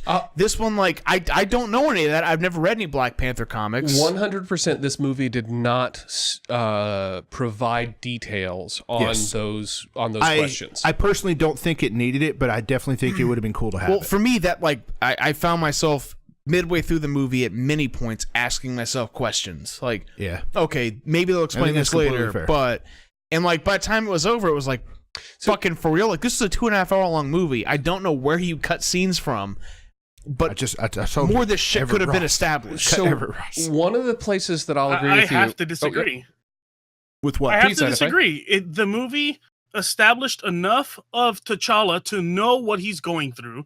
You got his origin in Civil War. You already understood that he became the Black Panther. Dude. This movie shows what he has to do to become Black Panther. He got his suit from his sister. You know he gets his powers from a leaf. Like, that establishes everything that the character is. Yeah, it doesn't get into detail what his powers are, but it's a perfect origin in that sense. You got his motivation. He got it from Civil War. That's how he became T'Challa the King. Now he's king, and now you're seeing how he gets those powers, how he becomes this. He's ruler, and he has to figure everything out. First off, you didn't know he was king. You didn't know about the whole Wakanda thing in Civil War. They did not go into the whole bit. I mean, you knew that he was king because he was just. Yeah, but like not to the extent that it was not to the extent of importance in this movie. You knew his dad was dead, and you knew his dad was the king. So it's pretty. Yeah, but reasonable. when I watched that, I didn't know about Wakanda. Like, true. I knew about like the fictional nations. Like, I think that's fair. Like when I go into these movies, I know. I'm like, oh man. Black Panther and Spider-Man are in this, and I kind of already know what their origins are by the time I go into one of these movies. I'm like, but before I watch Civil War, I'm like, I don't really know anything about Black Panther. Oh, he's this like Batman style character, but he has Captain America's powers, and he's super rich, and it's this like, it's all stuff that like I gain outside of the film itself, and the movie Captain America Civil War gives you like slivers of it, but not enough to where I would consider it an origin. That's my point, though. For the person who hasn't seen Civil War, who's like, hey, look, people are hyping this movie. I haven't seen it. I'm going to go see it. For whatever fucking reason, like, this is not do a good job of like explaining any of that. So I think that the problem here is that the movie is just mislabeled. So what this movie is about, it's about King T'Challa. and what you wanted was the movie about the Black Panther. Well, Agreed. okay, maybe, but had you once again, I think a movie before this where it's about, okay, picture this, where and I know I don't want to compare this to like Game of Thrones, but there's a similar thing that happens in this, where okay, when spoiler alert for Game of Thrones, like season 5 or some shit.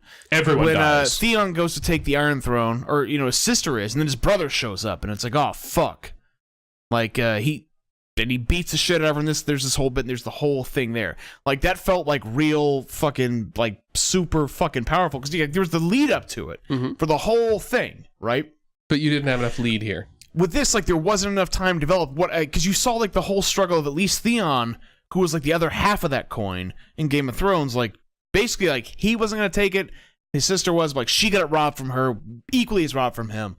But you knew that struggle. Now, if the first movie came up to where it's like his father dies, and then out of the turmoil of, like, picture this. So, the mountain dwellers, that was the point where they're like, no, now's our time to take the fucking throne. He's dead. There was the war between them and the people of like, I guess, ground dweller Wakanda, because it's all Wakanda. So there's like, 4 other tribes. Yes, and they were all bidding for power. He had to unite them. He had to win them out. You understand his character, because like they're like, the king's been assassinated, essentially. Now's our time to fucking take the throne. We're being sequestered to the mountains for decades or for centuries, right? And somehow he kind of unites them to some degree. You learn a lot more about him as a character, rather than just being stoic. I guess it just seems like you're describing this movie to me. Yeah, see, you don't get any of that, though. That's what I mean. Huh. I didn't get any of that. I The movie did. starts with him already as Black completely Panther, being kind of deadpan the whole way, and being like, oh, fuck. Oh, I'll give you that. What are you talking about? In the fucking beginning, you got him versus the other tribe for Right of King. That was You completely one scene. got that. I think you make a lot Because of... nobody else wanted to I didn't know who challenge the fuck him. that barely was. But like But that nobody else respect, wanted to challenge the him. respect that he had. How do I know how he earned that? Like I don't know. I still barely know anything about his actual character, and that's my problem. He's not a bad character. I'll give you the fact It's that, just that like- T'Challa has very little character development in this movie, but it's not about him. The movie's about the other people who are having these challenges. The movie's about Umbatu. The movie's about the general. The movie's about. Do you see what I'm saying? Yeah, but I thought that the point of this movie was to try to introduce Black Panther. This is That's my what I'm problem with saying. DKP's argument. My problem is DKP's like, oh, you don't know enough about the Black Panther. Did you need to know enough about Thor? No, but that's the point, though. This is a character that they're introducing that hasn't already been fucking plastered Right, all but over he's a everything. prince. You got that established in Civil War. So what you're saying is there's no difference between Spider-Man and Black Panther as far as like just the general public as far as how much they know about them. So, like, let's make 2 comparisons: Tobey Maguire's Spider-Man versus the Homecoming Spider-Man. Is I think the challenge that you're having here, Or even the Civil War Spider. or even the Civil War Spider-Man. In the Tobey Maguire Spider-Man, you have the story that you're talking about, the introduction of the character, the development of his powers. He learns how to use his powers, and I loved it. And like, Iron Man's another great comparison. Iron Man 1, the first like hour of that movie is him becoming Iron Man. Exactly, and you find out there wasn't an hour-long introduction of how T'Challa, like how it's what I mentioned when I was talking about Final you Fantasy see the 15. struggle of him having to accept his responsibility, And, the whole thing. Like in Final Fantasy 15, I there would've are wanted There's a lot of like additional content that is outside of the game itself. That, by the way, when you guys play that, make sure you watch it. That like shows how he gets the like. Final Fantasy 15 is about 4 different characters: the king, and then the 3 people who are with him. And this there's an anime called Brotherhood that covers the story of these 3 characters and like how they engage and interact with him when he's a small kid, like how his best friend becomes his best friend and what he does, how his bodyguard becomes his bodyguard, and like it tells a lot of information about how King or Prince Noctis, like how he kind of comes into his own, like how the struggles that he has with not wanting to be king. He has these feelings of like, I don't want to do this, I'm just born into this, it is my like responsibility to do this. We don't get all of that with Black Panther, and I think a lot of the points you're making are kind of tying to that of like, we don't get the who he is as an individual, who he is as a kid or whoever, struggling with the idea of becoming a king. We don't get this like what event happens in his life for him to accept the idea of being a king. We don't get that. We don't know what event happens. I mean, granted, in Civil War, we get his dad dying, but he accepted the idea that he was going to be the next king before his dad Or died. even him accepting the fact that he is the Black Panther, that he is the person with these special like I said, powers. struggling to He's accept an the amazing responsibility. He's that like an he amazing was fighter. basically tasked. How with. did he become an amazing fighter? We He's a don't great know. fighter without. So DKP, I think you make a lot of really great points, but I don't think that stuff was necessary for this movie. I was okay Agreed. coming in the Same story way. halfway through. It's not necessary, but those were the things that consistently throughout the movie I wanted. So I can only think review it that's from like Yeah, what yeah. I wanted. Oh, yeah. Which, like I said, that's what I mean. The movie is not a bad movie. But it's just I kept seeing themes that I fucking thought were really awesome that I just wish that they had elaborated more on. Absolutely. And that was You know what? I'm at Sorry. the complete opposite of that. Like, what DKP thinks is fine, but at the same time, I thought that was also refreshing. You got a superhero origin movie. They didn't really need to tread on a lot of old stuff. Yeah. What is like the one criticism everybody has about superhero movies? Oh, the fucking origin. Oh, the fucking origin. Not This me. one I did it love origin perfect. movies. I like him too. Okay, look, let me ask you Doctor this. Let me Strange, ask you baby. this though. Ooh, show me that car accident. Do you knew about Black Panther before this movie, right? Hardly. I knew of him and I knew his status, but I didn't know Killmonger. I didn't really know the pieces that made Black Panther. I mean, you don't have to know Killmonger, but you know like the bit about Wakanda. You had some idea about him. Right. Like, I knew had he was an none. Avenger. Pretty much, at least in the comics, he's very only Wakanda. He doesn't fuck with anything. Like I said, I've read a decent bit of comics. I've never read an arc where he was part of the Avengers to any like large capacity. And I don't remember him in Avengers 2. Or Civil War, was it? I don't remember a lot from either one of those movies. I've only seen them one time. But so I am the regular movie going audience. Mm-hmm. With a few exceptions of, I have read some of the comics. I'm a little bit above some of the people. Like we're talking like the entirety of America sees these. So like I'm on the plus side of like being able to understand this character. And I still was like, I have no fucking idea. Like I want more of this. So like as someone who doesn't know any of this, like I think that would be, the movie's still good without it. I think it would have been a lot more effective with it though, as far as character development, the whole thing. That's just from my standpoint. I think it's fair. I disagree with you, but I think it's completely fair. I think that anybody who's involved in making one of these movies that's in this massive interconnected universe of films has a very difficult task of like which characters to introduce, how to introduce them, what movies they need to be introduced in. If they want to, do they want to introduce Black Widow by making her Tony Stark's secretary? And then like giving her a big arc throughout 15 different movies. What's the difference between that and then showing Iron Man how he gets to the point to where he makes his suit versus Thor? We already know he's the same sort of thing. Like Idify was mentioning, he's already who he is. He has a story arc of being cocky and stuff like that. But like he's already super powerful. He's already all these things. Spider-Man, we've heard his origin. Like figuring out, navigating the seas of making all of these movies work is incredibly hard to do. As well as they do it, I'll say that. So I think that movie that you're referring to, that I think would have actually been a very good movie. Like figuring out what was the first time. Picture it this way. What was real the first quick. time that he met Nakia? Remember What when we was that talked like? about Batman Thor? Begins. Yeah, Batman And Begins. remember when we exactly. talked about Batman Thor, and it Begins was is so like, good. I would have preferred the first It was. movie to have taken place entirely in Asgard. Yep. And built that world out and that Yeah. character. I think it should. Same thing here. And I think maybe in a couple years, maybe.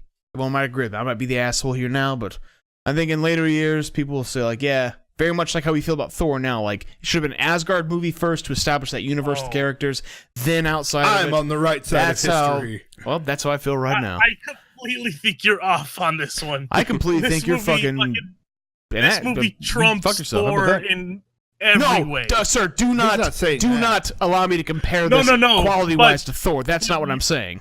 I'm saying the same way I felt about Thor, saying he shouldn't have come to Earth on the first one. It should have been an Asgard movie. That's how I feel about this. This should have been a Wakanda movie, and then you could elaborate outside of it. Much better than Thor. We are running a little long, So what else do you guys want to talk about? I just want to say that I love Shuri, and that was such a cool character. I loved seeing her. Every time she was on screen, she added interest. Which one is Shuri, Pep? That's his His sister, sister. that you are not a huge fan of. The one you're not a fan of. Every time she was on screen, I laughed at her jokes. I loved what she did, and at the end, when her weapon was essentially Iron Man's repulsors, I just thought that was the That awesomest was the thing. moment when I saw that. I was like, oh shit, she's gonna be Iron Man. Absolutely. She's technology sincerely heavy. hope not. She's a little too cocky. She's very funny. I'd rather be shown be Iron Man. That'd be rad.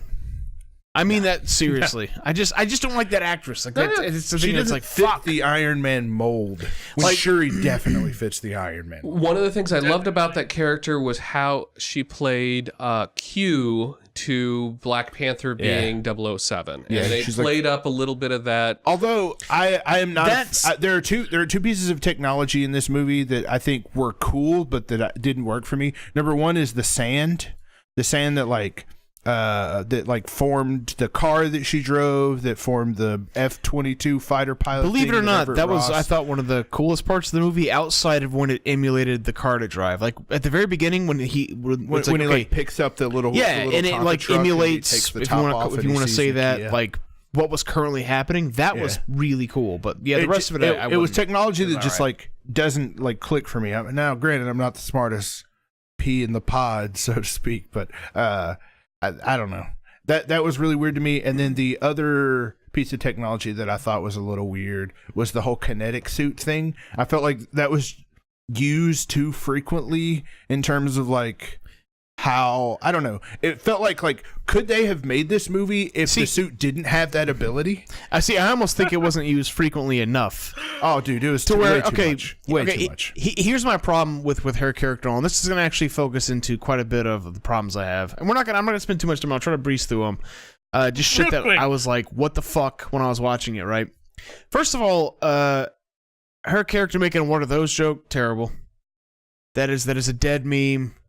Yeah, no one. I didn't even know that meme until I started. My looking at eyes the roll Easter back eggs. in my fucking dome, hard as shit. I wouldn't know it. I didn't know it as a meme, and I thought it was hilarious when it happened. What are you guys talking about? It's the I'll scene show you. wherever, I'll show you after the. It's the scene stream wherever what the meme it's his is. first day as king, and she's showing him how his suit works and the kinetic energy and stuff like that. And she goes, "What are those?" Yeah, and she looks points down at and his he's wearing shoes. I thought that was sandals. hilarious. That's a meme. Is it? It's basically based on a YouTube It's a video. very, very a dead Vine meme. or whatever Okay. those. That's things are like- called. I just thought it was funny. That's fair. It is very, very I funny. like how the criticism is that they set up the suit too much, but yet referring to that's the last actually podcast, that's actually my fucking problem. Is that like he pretends like he's never worn the fucking thing. But he's yet been at wearing the it last forever, podcast, and then we she's talked like- about how you wish they would have added more of the house party protocol that they were working on. No, you see, there's one way to do that incorrectly here, and that's what they did here. When she goes, look, it uses kinetic energy. You get hit, you can repel it. And then later in the movie, like 2 times, she's like, doesn't just like use your suit. She's like, use the kinetic energy to hit them back. And it's like very on the nose dialogue, and it bugged the shit out of me. There are several times that this has happened throughout the past Idify where you compare 2 moments to say that these don't make sense. The big piece here, there is what happens versus how that thing happens. What happens, it's like when somebody's like, I work really, really hard at my job and I deserve tons of promotions. But if you're a complete dick to every single person you interact with while you're working really hard, you don't necessarily deserve that promotion. If you're bitching the entire time, like, it doesn't matter it doesn't matter that the house party protocol was about too many suits and this is about using too many suits, or suits should have been used more or whatever. It's about the fact that how the suits were implemented in Iron Man 3 was done very poorly. Like, if you want to have house party protocol, that's fine, but don't build up the whole movie. I can't believe we're using talking it. about House Party Protocol and Black Panther. Again, yeah. Go back and Can we listen stop to the saying last House Party episode. Protocol? It's the new name Anyways. of the stream. House Party Protocol. A lot of people listening to this who have never heard the show before are like, what the fuck are these dudes talking about? No, but there's also like just her dialogue as far as how his suit worked was very way too like on the nose. Like it felt like it was more informing me as the audience member or trying was. to than it was like So this is something I felt. Yeah, the thing is with the Black Powers, Panther's powers, like they didn't explain that a second time. Like if you missed the intro, you were fucked. But the way the kinetic energy worked, and what it's called, one of the things can't miss that the movie did badly.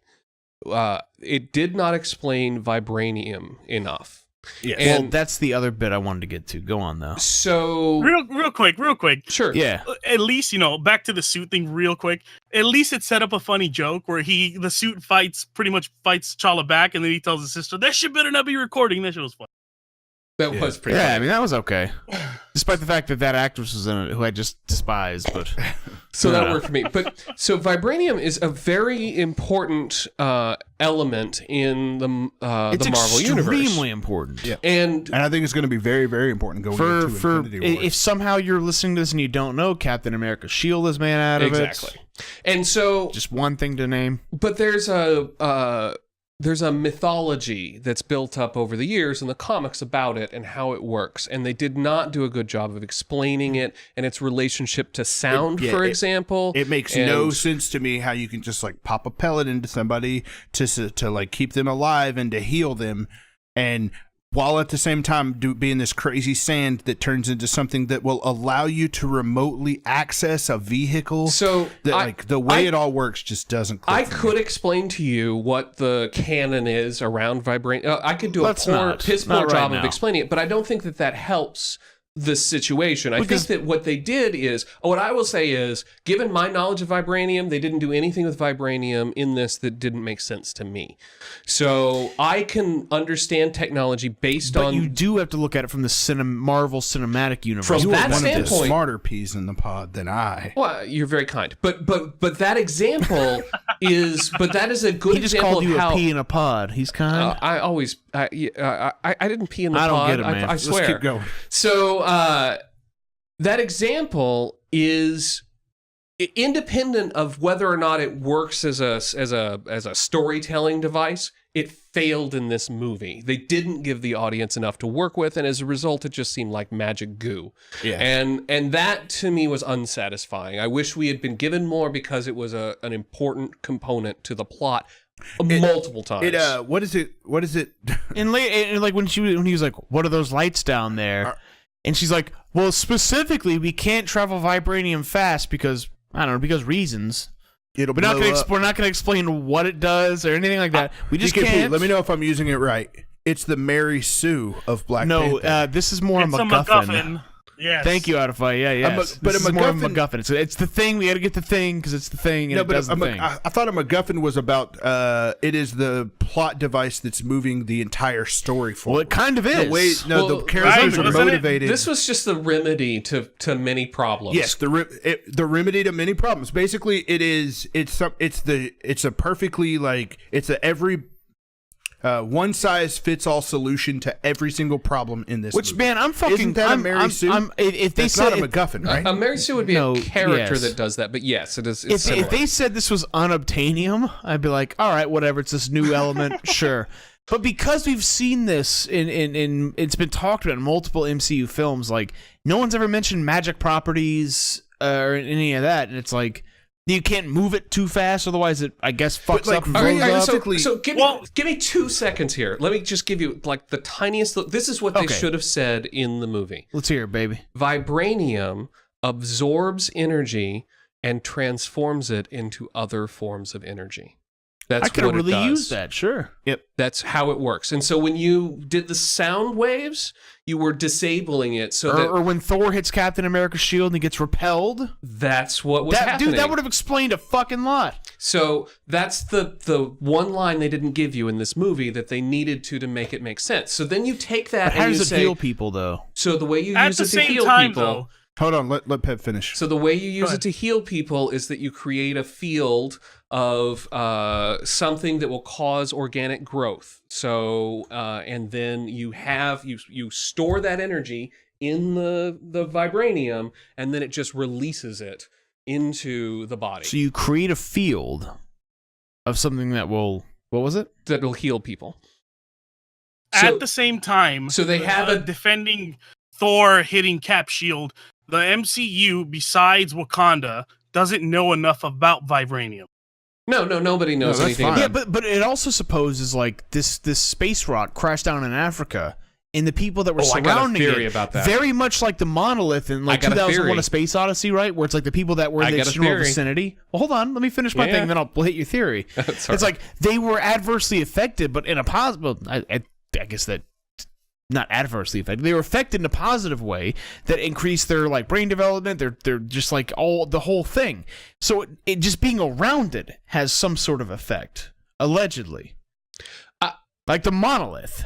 I do think that it did, that those things are true, that it did seem to have an effect on people. But I think that if you have access to, if you grow up in a space that has a whole lot of wind, and your culture uses wind to generate power, then you are going to be very, very powerful in that wherever you are that has a lot of wind. And when you go somewhere where there's less wind, you're going to be less powerful, right? So they're in a place where there's vibranium, so therefore they have more opportunity to be able to try things. I don't necessarily think that it like changed their DNA or something. Well, that's what I got out of it. But like, here's the thing. Well, okay, even if you get out, even if that's what you got out of it, well, not a deal then the breaker monolith for me. is it?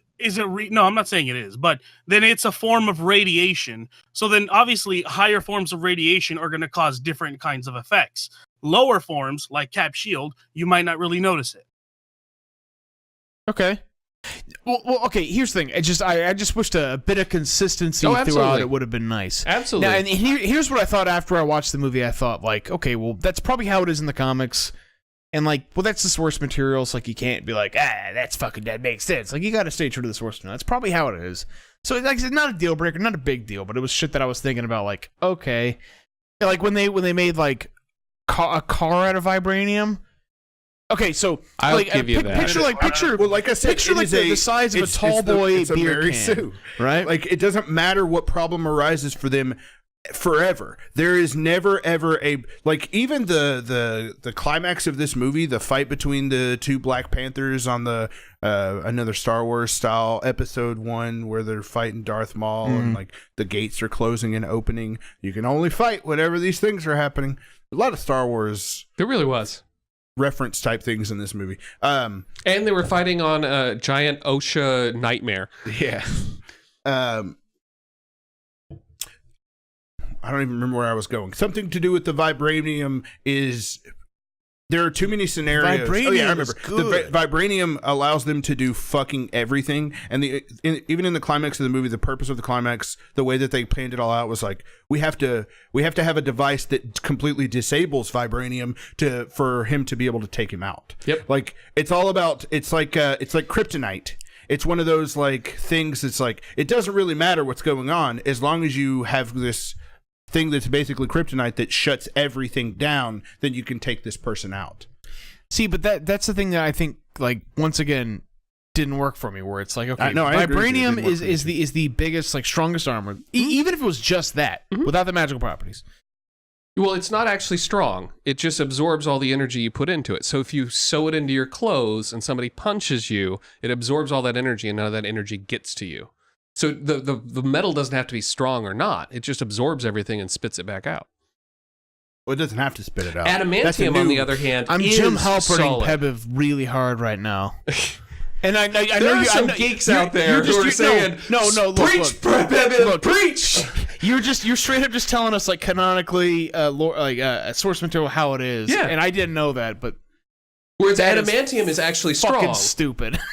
All right. Well, like, I'll We get are over for I'll sure- get over it in 2.5 seconds, but I thought it was like adamantium. We're reaching. And now I'm it's like, oh, it's like gold. It's the most malleable, Adamantium easy is- metal ever. Hey, unless- guys, just real quick. We're reaching territory where people are going to be like, this show is way too long. There's no way I'm listening to this. Yep. When they like look at the YouTube video and they see how long it is. So All we right. need to push through. They did leave behind the vibranium car that got destroyed and said, fuck it. That was I like weird. imagining the wrecker shop where they tow that car to and they try And and lastly, smash it up. the last thing I think we all want to talk about very quickly Wait, is what vibranium car are you talking about? car when that- the chase scene when they were shooting at him. when and she they, says when she made- bullets so That- primitive. guns are That such car primitive- wasn't vibranium. yeah, it Yeah, was. they said specifically Wasn't that it was. a fucking Acura? yeah, they said it was a was? vibranium I Acura. They said specifically it's made of vibranium. Yeah, because I the bullets, thought what not it the one, was not the was- one that T'Challa is riding on, but specifically the car that the one that the general Nakia and Odoye, yeah, Odie, whatever her name is, general. the general are driving in. They're firing bullets at him, and they're just sitting there in the car. It's the one that she stood on top of and like threw the spear from. Oh, okay. but when that gets Okay. destroyed by his, I don't know, sound wave It's emitter, vibranium sound gun. sure, they just leave it there. Yep. But like the whole drug deal aspect of the vibranium was like Where it's like a dildo size amount of. yes, Of but like vibranium. fuck the car. Oh, and then the windshield that's also made out of vibranium because reasons. Like it was those sort of things. I was like, No, I'm sorry. That's what? where like the minions run out and they're like hup, hup, hup, hup, hup, and they pick it all up. No, they come out and do the genuinely- See, you were asking what the War Oompa Dogs Loompas do. roll That's out. what they do. They go clean up. Those fucking assholes leaving vibranium all over the place. They're out there sweeping. Like, yo, you reckon those two fuck each other? I think so. I just want to do that again. Is there anything else that anybody wants to talk about before we give this movie a score? Yes. Lastly, Martin Freeman and Is Andy worthless. Serkis were Andy Serkis. completely. Andy You could Serkis have was not great. had them in the movie, but you could have not had them in the movie at all. Martin Freeman, especially though. I think you're right.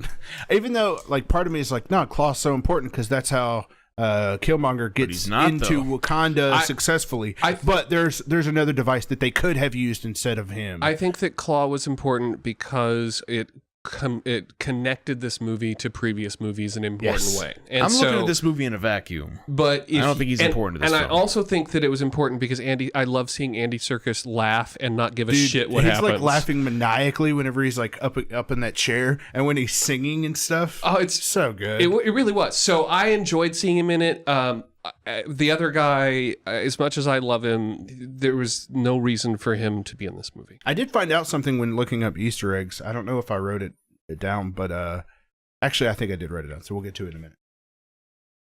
Anything else? No, that's good. Yeah, I gotta mention, What up, baby? the last fight with Killmonger, the CG was just terrible. It really was. You see, Yeah, out of it was everything so- in this and movie, honestly, I didn't notice that's- that. oh, it was when I've only seen it once. It was just horrible. Like I've seen, and it sucks because like you got the first Iron Man, and they pulled off that suit so well, and then you get this fight, and you're like, ugh. I think it was Really the bad. environment they were in. It was just uninteresting. The entire thing was CG. I don't think a single shot of the time where they start falling to the time that they land was actually anybody. It was all computers. And it wasn't very interesting. And that was the other thing where it's like, we need... Remember how I said I don't want a Hulk movie? Because you Yeah. have to have another Hulk? This is like the same thing, too. Where it's like, you have to have another Black Panther to fight Black Panther, and it's like... Yep. But this one... What is doesn't look- strong enough to hurt a Black Panther? Another Black Panther. Which we could go on for a long time about, like, his actual, like, powers and suit, a little too invulnerable, like, makes him, like... Stakes aren't high, but whatever, I mean...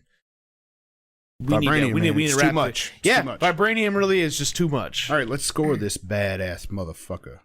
All right. We don't have any predictions because we did not. not I'll make go any first. predictions. All right.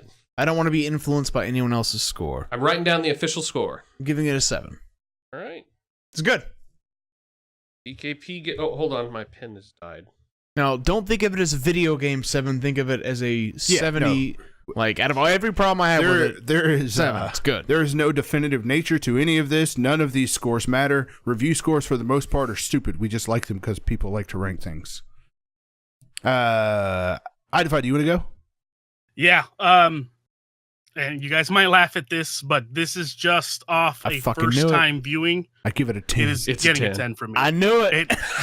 It honestly, this movie Heyo. did so many things right in which other movies had failed. It sounds like And it did it everything was just a right. fantastic movie. Yeah, it sounds like it was, dare I say, perfect. It was a masterpiece, y'all. Yes. Like go- if I could give it an 11, I probably would because this did Fucking a go lot for it. I better dare than you. Iron Man. You had Let's a do it, story. man. we got to make sure No, at the 10 very end where we It's on have the same level. Idify rank all of his 10s. Yeah. Which He's 10 at was the 3 right best? now. My He's favorite at 3. 10 has got to be Black Panther. Basically- Second 10, Iron Man. Basically, I we've love only that, done 8 movies, and he's given 3 of them a 10. That's like a pretty good average right there. By the time we're Probability done with wise, this, we'll have a good top 5. he's going to have a least. whole phase worth of 10s. And like I said, this is just a first viewing. Oh, yeah. If I see it again, it might change. But for now, 10. It Yeah, that definitely doesn't changed matter for on me. our ranking though. So that's my- your official score, baby. My first viewing, this was a 8.5. After the second viewing, it was a 9. After this conversation, it's a 9.1. Wow. So we got better after our conversation. It sure did. All right. So that's fascinating. I'm giving it a straight 9.0.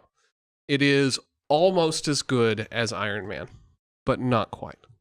That's my feeling. On it. I had more problems with it than I had with Iron Man, but I don't remember what I gave any of the other things. You gave Iron Man a Living- 9.2. Living fast. Damn, almost living fast as good and as losing, Iron baby. Man. That's how you do Made it. your tea on point tonight, y'all. All right. There's no predictions to make for tonight for this Nope. one. Let's take a moment to recognize and thank our sponsors for this week. Special shout out to Lexus. Thank you, Lexus.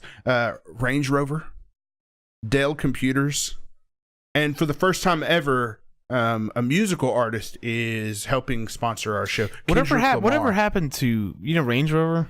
Whatever happened to the Humvees? Remember those? Yeah, they were popular for a while, and then they become a sign Hey, of wealth. Kendrick and now Lamar everybody paid a hates lot them. of money for us to do this show. I was thinking He like sponsored it. Don't you interrupt there was the his H2. sponsorship. Wasn't there the H3 too? Who's Kendrick Lamar? In Bitch, reality, don't kill he my did vibe. he did the soundtrack for this. Oh, really? That's Imagine awesome. a world. Yeah. Where there's an H4 and it's HIV. Living the dream, baby. He's a hip hop or rap artist. Cool. Yep. I recognize the name. I just I don't know his the name. I music. don't know any. It's of his now music. time for Secrets of the Marvel Universe. Universe. Secrets of Universe. Universe. Number Yeah. one, Is that how it's done? there are quite a few of these because the internet has gotten way better at compiling these. Number one, Nakia became a villain known as Malice. By in the way, comics. all I can think of was Nokia phones every fucking time I heard her Nakia name is his girlfriend. Nakia became a villain known as Malice. Did not know that. Yep. Number two, the War Dog group that Nakia is with in the beginning of the film is based off a group called Hatut Zaraze in the comics, and they were known as the Dogs of War. All right. In the comics, they were led by a soldier named White Wolf. Oh my fucking god! You're kidding. Nope. And we'll get to that a little bit later. I We sure will. suppose. Number four, M'Baku plays a character in the comics called Man Ape. What is his relation to Man Thing? I don't know, man. Yeah, well, you can't tell me. Also in the comics, he eats the flesh of a rare white gorilla to get superpowers. In the film, his people are vegetarians. So they didn't eat any rare white Allegedly. gorillas. Number five, when giving T'Challa the new shoes, sneakers, Shuri refers to high-tech sneakers that automatically cover your foot as from an old American movie.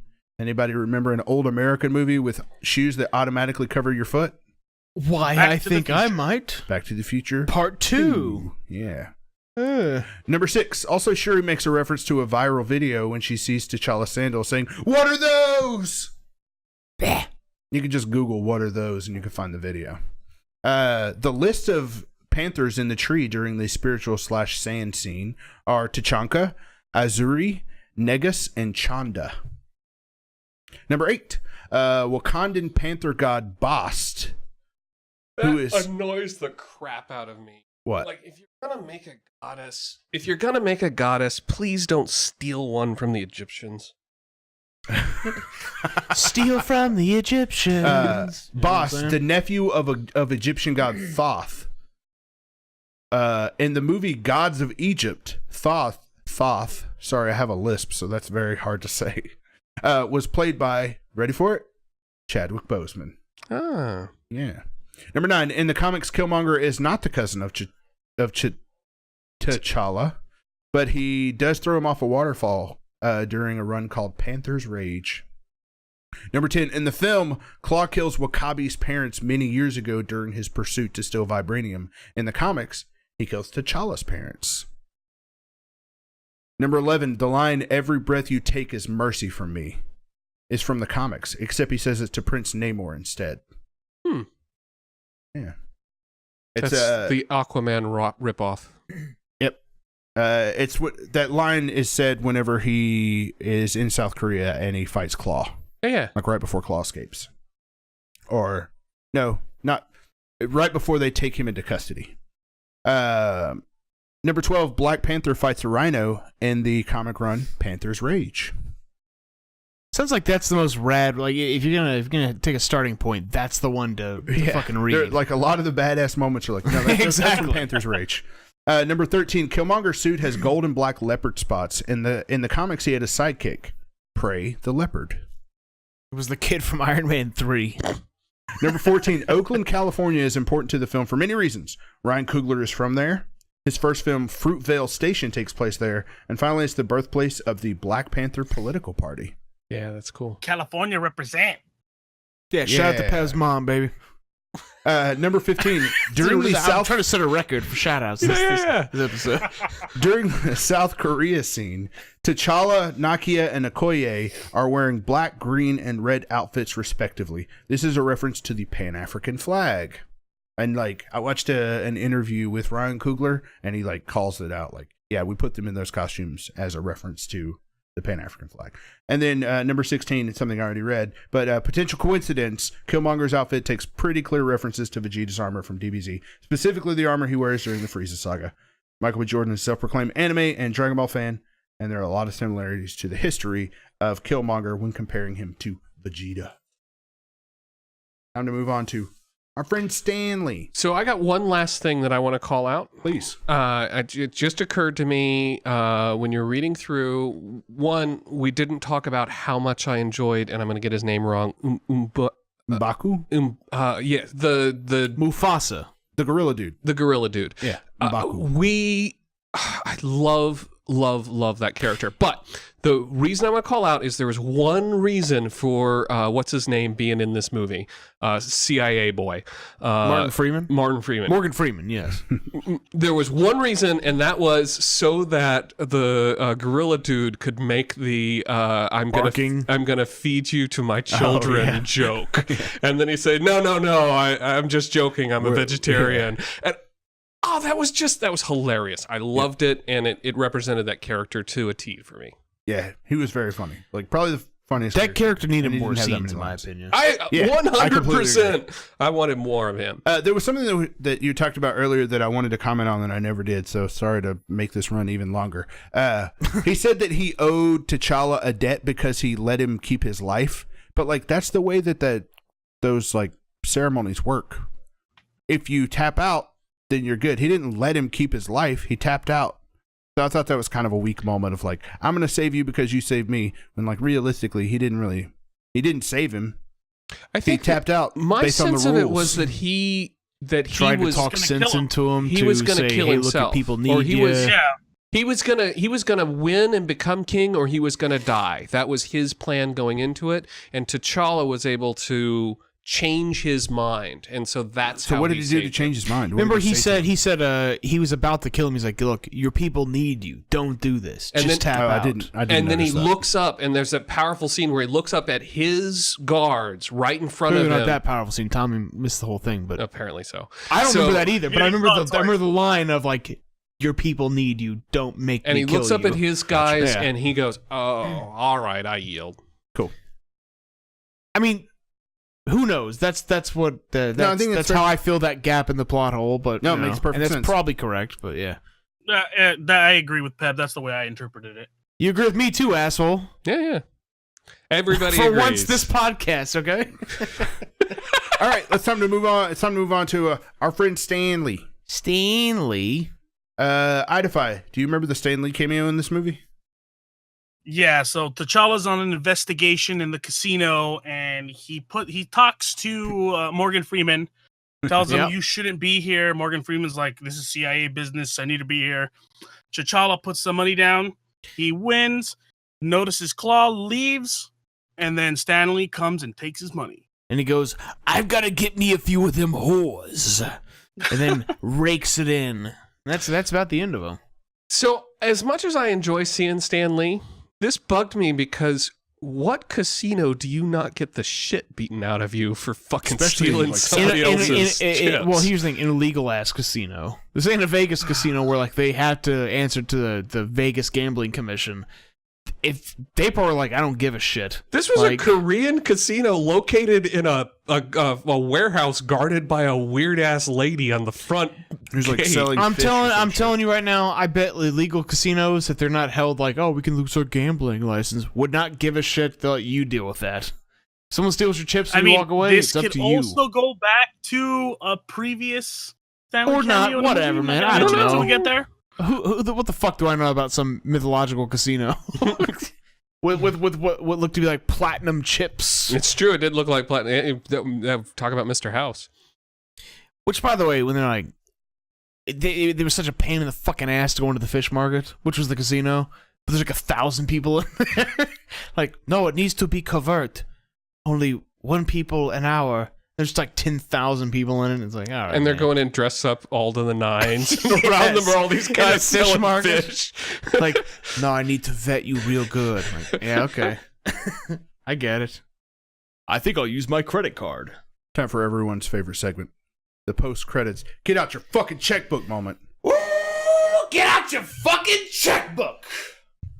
So we had two Tried scenes. something new We there. I had- don't know if it was good or not. No, I liked it. Yeah. We had a mid-credits and a post-credit scene. Our mid-credit scene, T'Challa appears in front of the UN to inform them that he will be offering Wakanda's resources to the rest of the world. Great mid-credit scene. I think it should have been an essential part of the film, actually. But Yeah, you and I talked about like the idea that there is a lesson that Black Panther and a lot of people of Wakanda learn throughout Black Panther that we don't actually see how that pays off until the post credits. That like he gets this idea of like it's not just about going to Oakland and buying a bunch of buildings and stuff. We're gonna help the world.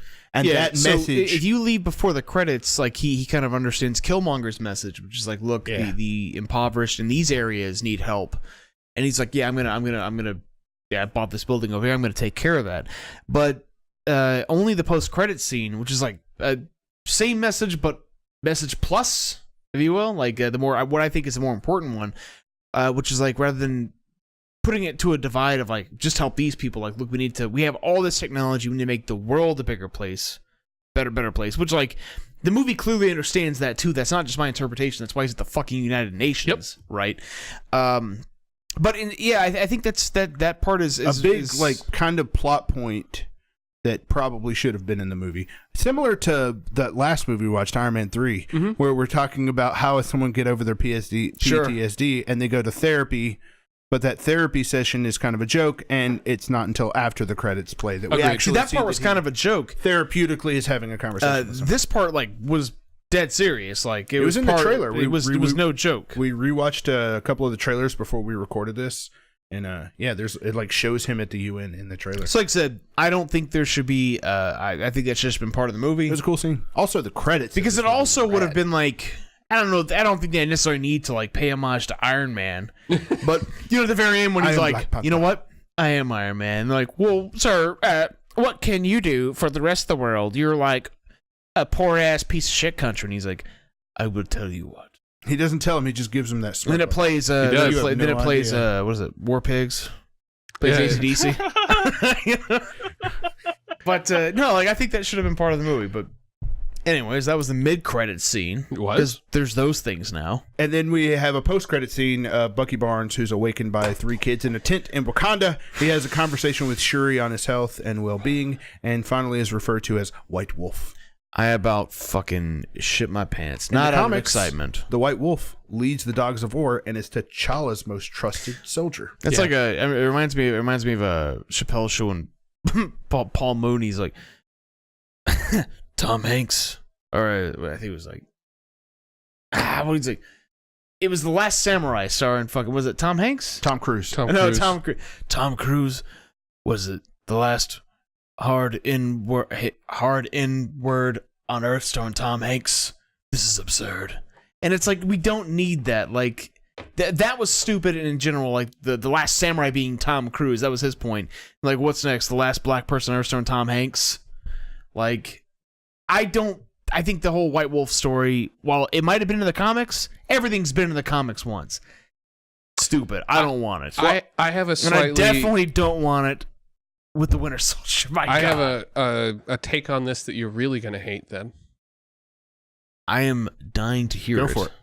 I think that last scene was showing us who the replacement characters will be for the people who get killed in the Infinity War. No, you're probably right. Yeah. I think And that I've come to terms with that. that Tony gets killed and that Captain America gets killed and Becky Barnes takes over his role as Captain America and Shuri, who is the other person in that scene, takes over Tony's role as Iron Man. So that's kind and of I think that it's important to establish their relationship in advance and like make their relationship important. Although I am kind of curious if the whole White Wolf thing was just kind of a callback, or if they intend for Bucky, because there's this idea. I think they completely intend for it personally. There's this idea that a lot of people have talked about of it can go either way if and when Cap dies, of Falcon taking over or Bucky taking over. And Before I met Shuri, I wanted Falcon to take over and not Bucky. But now that I see the relationship between the two of them, then I'm okay with Bucky I taking still over. want Falcon to do it. Yeah? For obvious reasons if you've listened to the rest of this. to me, Falcon's not. They haven't developed Falcon as a character enough. I for don't me care. to be invested. If it's between one of the two, I'm going Falcon hands down, I baby. can't wait till I get to... Like, I I want- I want- I want hate to- Bucky so much. You really do. Oh, wait. I want T'Challa to do it. Never mind. T'Challa to take over from Iron Man. Captain America. He practically is already. Yeah, he's got his own shit going on. Well, he can work two Stoic, jobs. A lot of people do. Good person. Vibranium protected. Super Follows soldier the powers. rules for the most part. Vibranium. You know what I'm saying? Yeah. Get it? What are your thoughts on these theories of Captain America and Iron Man and all that? Idify. That's one of the things that I've been asking myself, because obviously, the White Wolf aspect, they referred to Bucky. I don't know if they did that as a joke or they actually intend to keep him as the White Wolf. Dude, they played then that I don't scene know if he's completely gonna be Cap, serious. so I'll it's say like- that. I'm like, really? I What do you can't really want to decide. happen? Do I want to see him as Cap or do I want to see him as this White Wolf? I don't know. I think that's an interesting aspect that Marvel did there. The White Wolf costume, if you guys have not seen it, it is identical to the Black Panther costume, but white. Yep. It is just one of his Jesus. costumes, but white. Okay. He looks like a panther. Like, even though it's called White Wolf, it doesn't have features of a wolf. I mean, even if you They think put about just the droopy White ears Wolf on it. character in the comics, he's like The White he's Basset like Hound. Black Panther's spy. He is his Yeah. royal spy. He does everything He's to protect Wakanda. based on the Bucky was a spy. Like, it's perfect. based on the research I did, it said that he was his most trusted, like, advisor / soldier. He was the person he trusted more than anyone else. So I think that's a really cool idea to explore.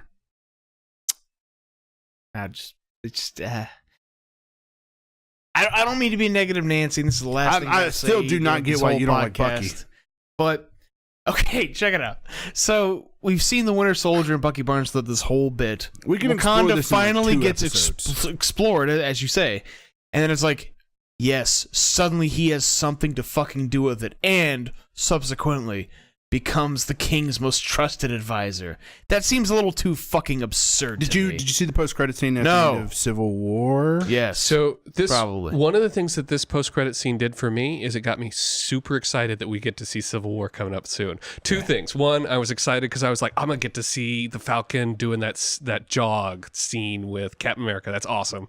And two, Oh, you're talking about Winter Soldier. You Winter said Civil Soldier. War. Oh, I was thinking Winter Soldier. And two, you were going to get to see. I'm super curious to see how the character Bucky develops through this whole series, and to see him here at the end got me to thinking about all those cool things that are coming. For sure. I'm with you. Now, Except for the Bucky one thing Barnes, that I but, think you know. is the biggest disappointment, that they could have done in a end credit scene. I'm where the fuck is that last Infinity Stone?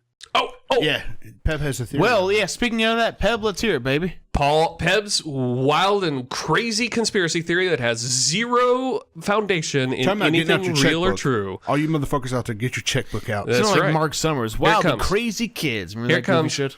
Vibranium is the result of an infinity stone crashing into Africa in primeval Earth. And that I think that's a Infinity great Stone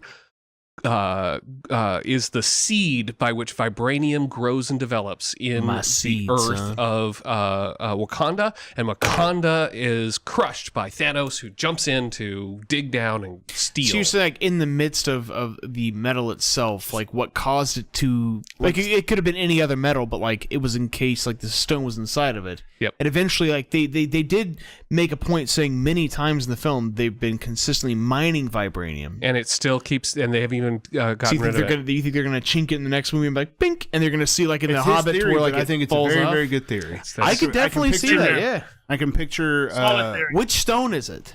the So Soul Stone. I I think is the one Soul think, Stone. is the You one think that's so? left. Okay. Because we've seen all of them except one. Am I right? Yes, correct. So I think it's Yeah. that one. What's that last one? I'd be down with that. That Yep. makes sense. And I love the idea of them going back to Wakanda just because I like Wakanda. Yeah. I fucking feel pretty certain we'll see more Wakanda. Yes. We're good there, man.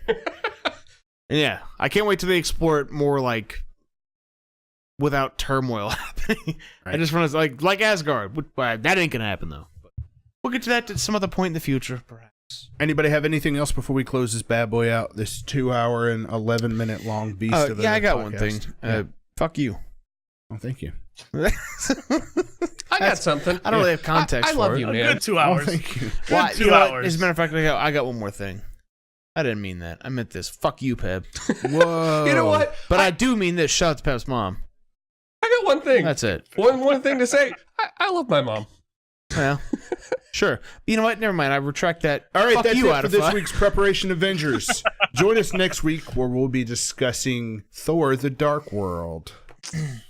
It's kind of a mix-up here, but yeah, Thor: The Dark World. Don't forget to give us a follow, like, subscribe, etc. Join us next week for far less enthusiasm. Yes. Our panel one last time. Danny, Yes, sir. Paul, That's me. Alex, Hey now. and I'm Thomas. And don't forget, Baskin Robbins always finds out.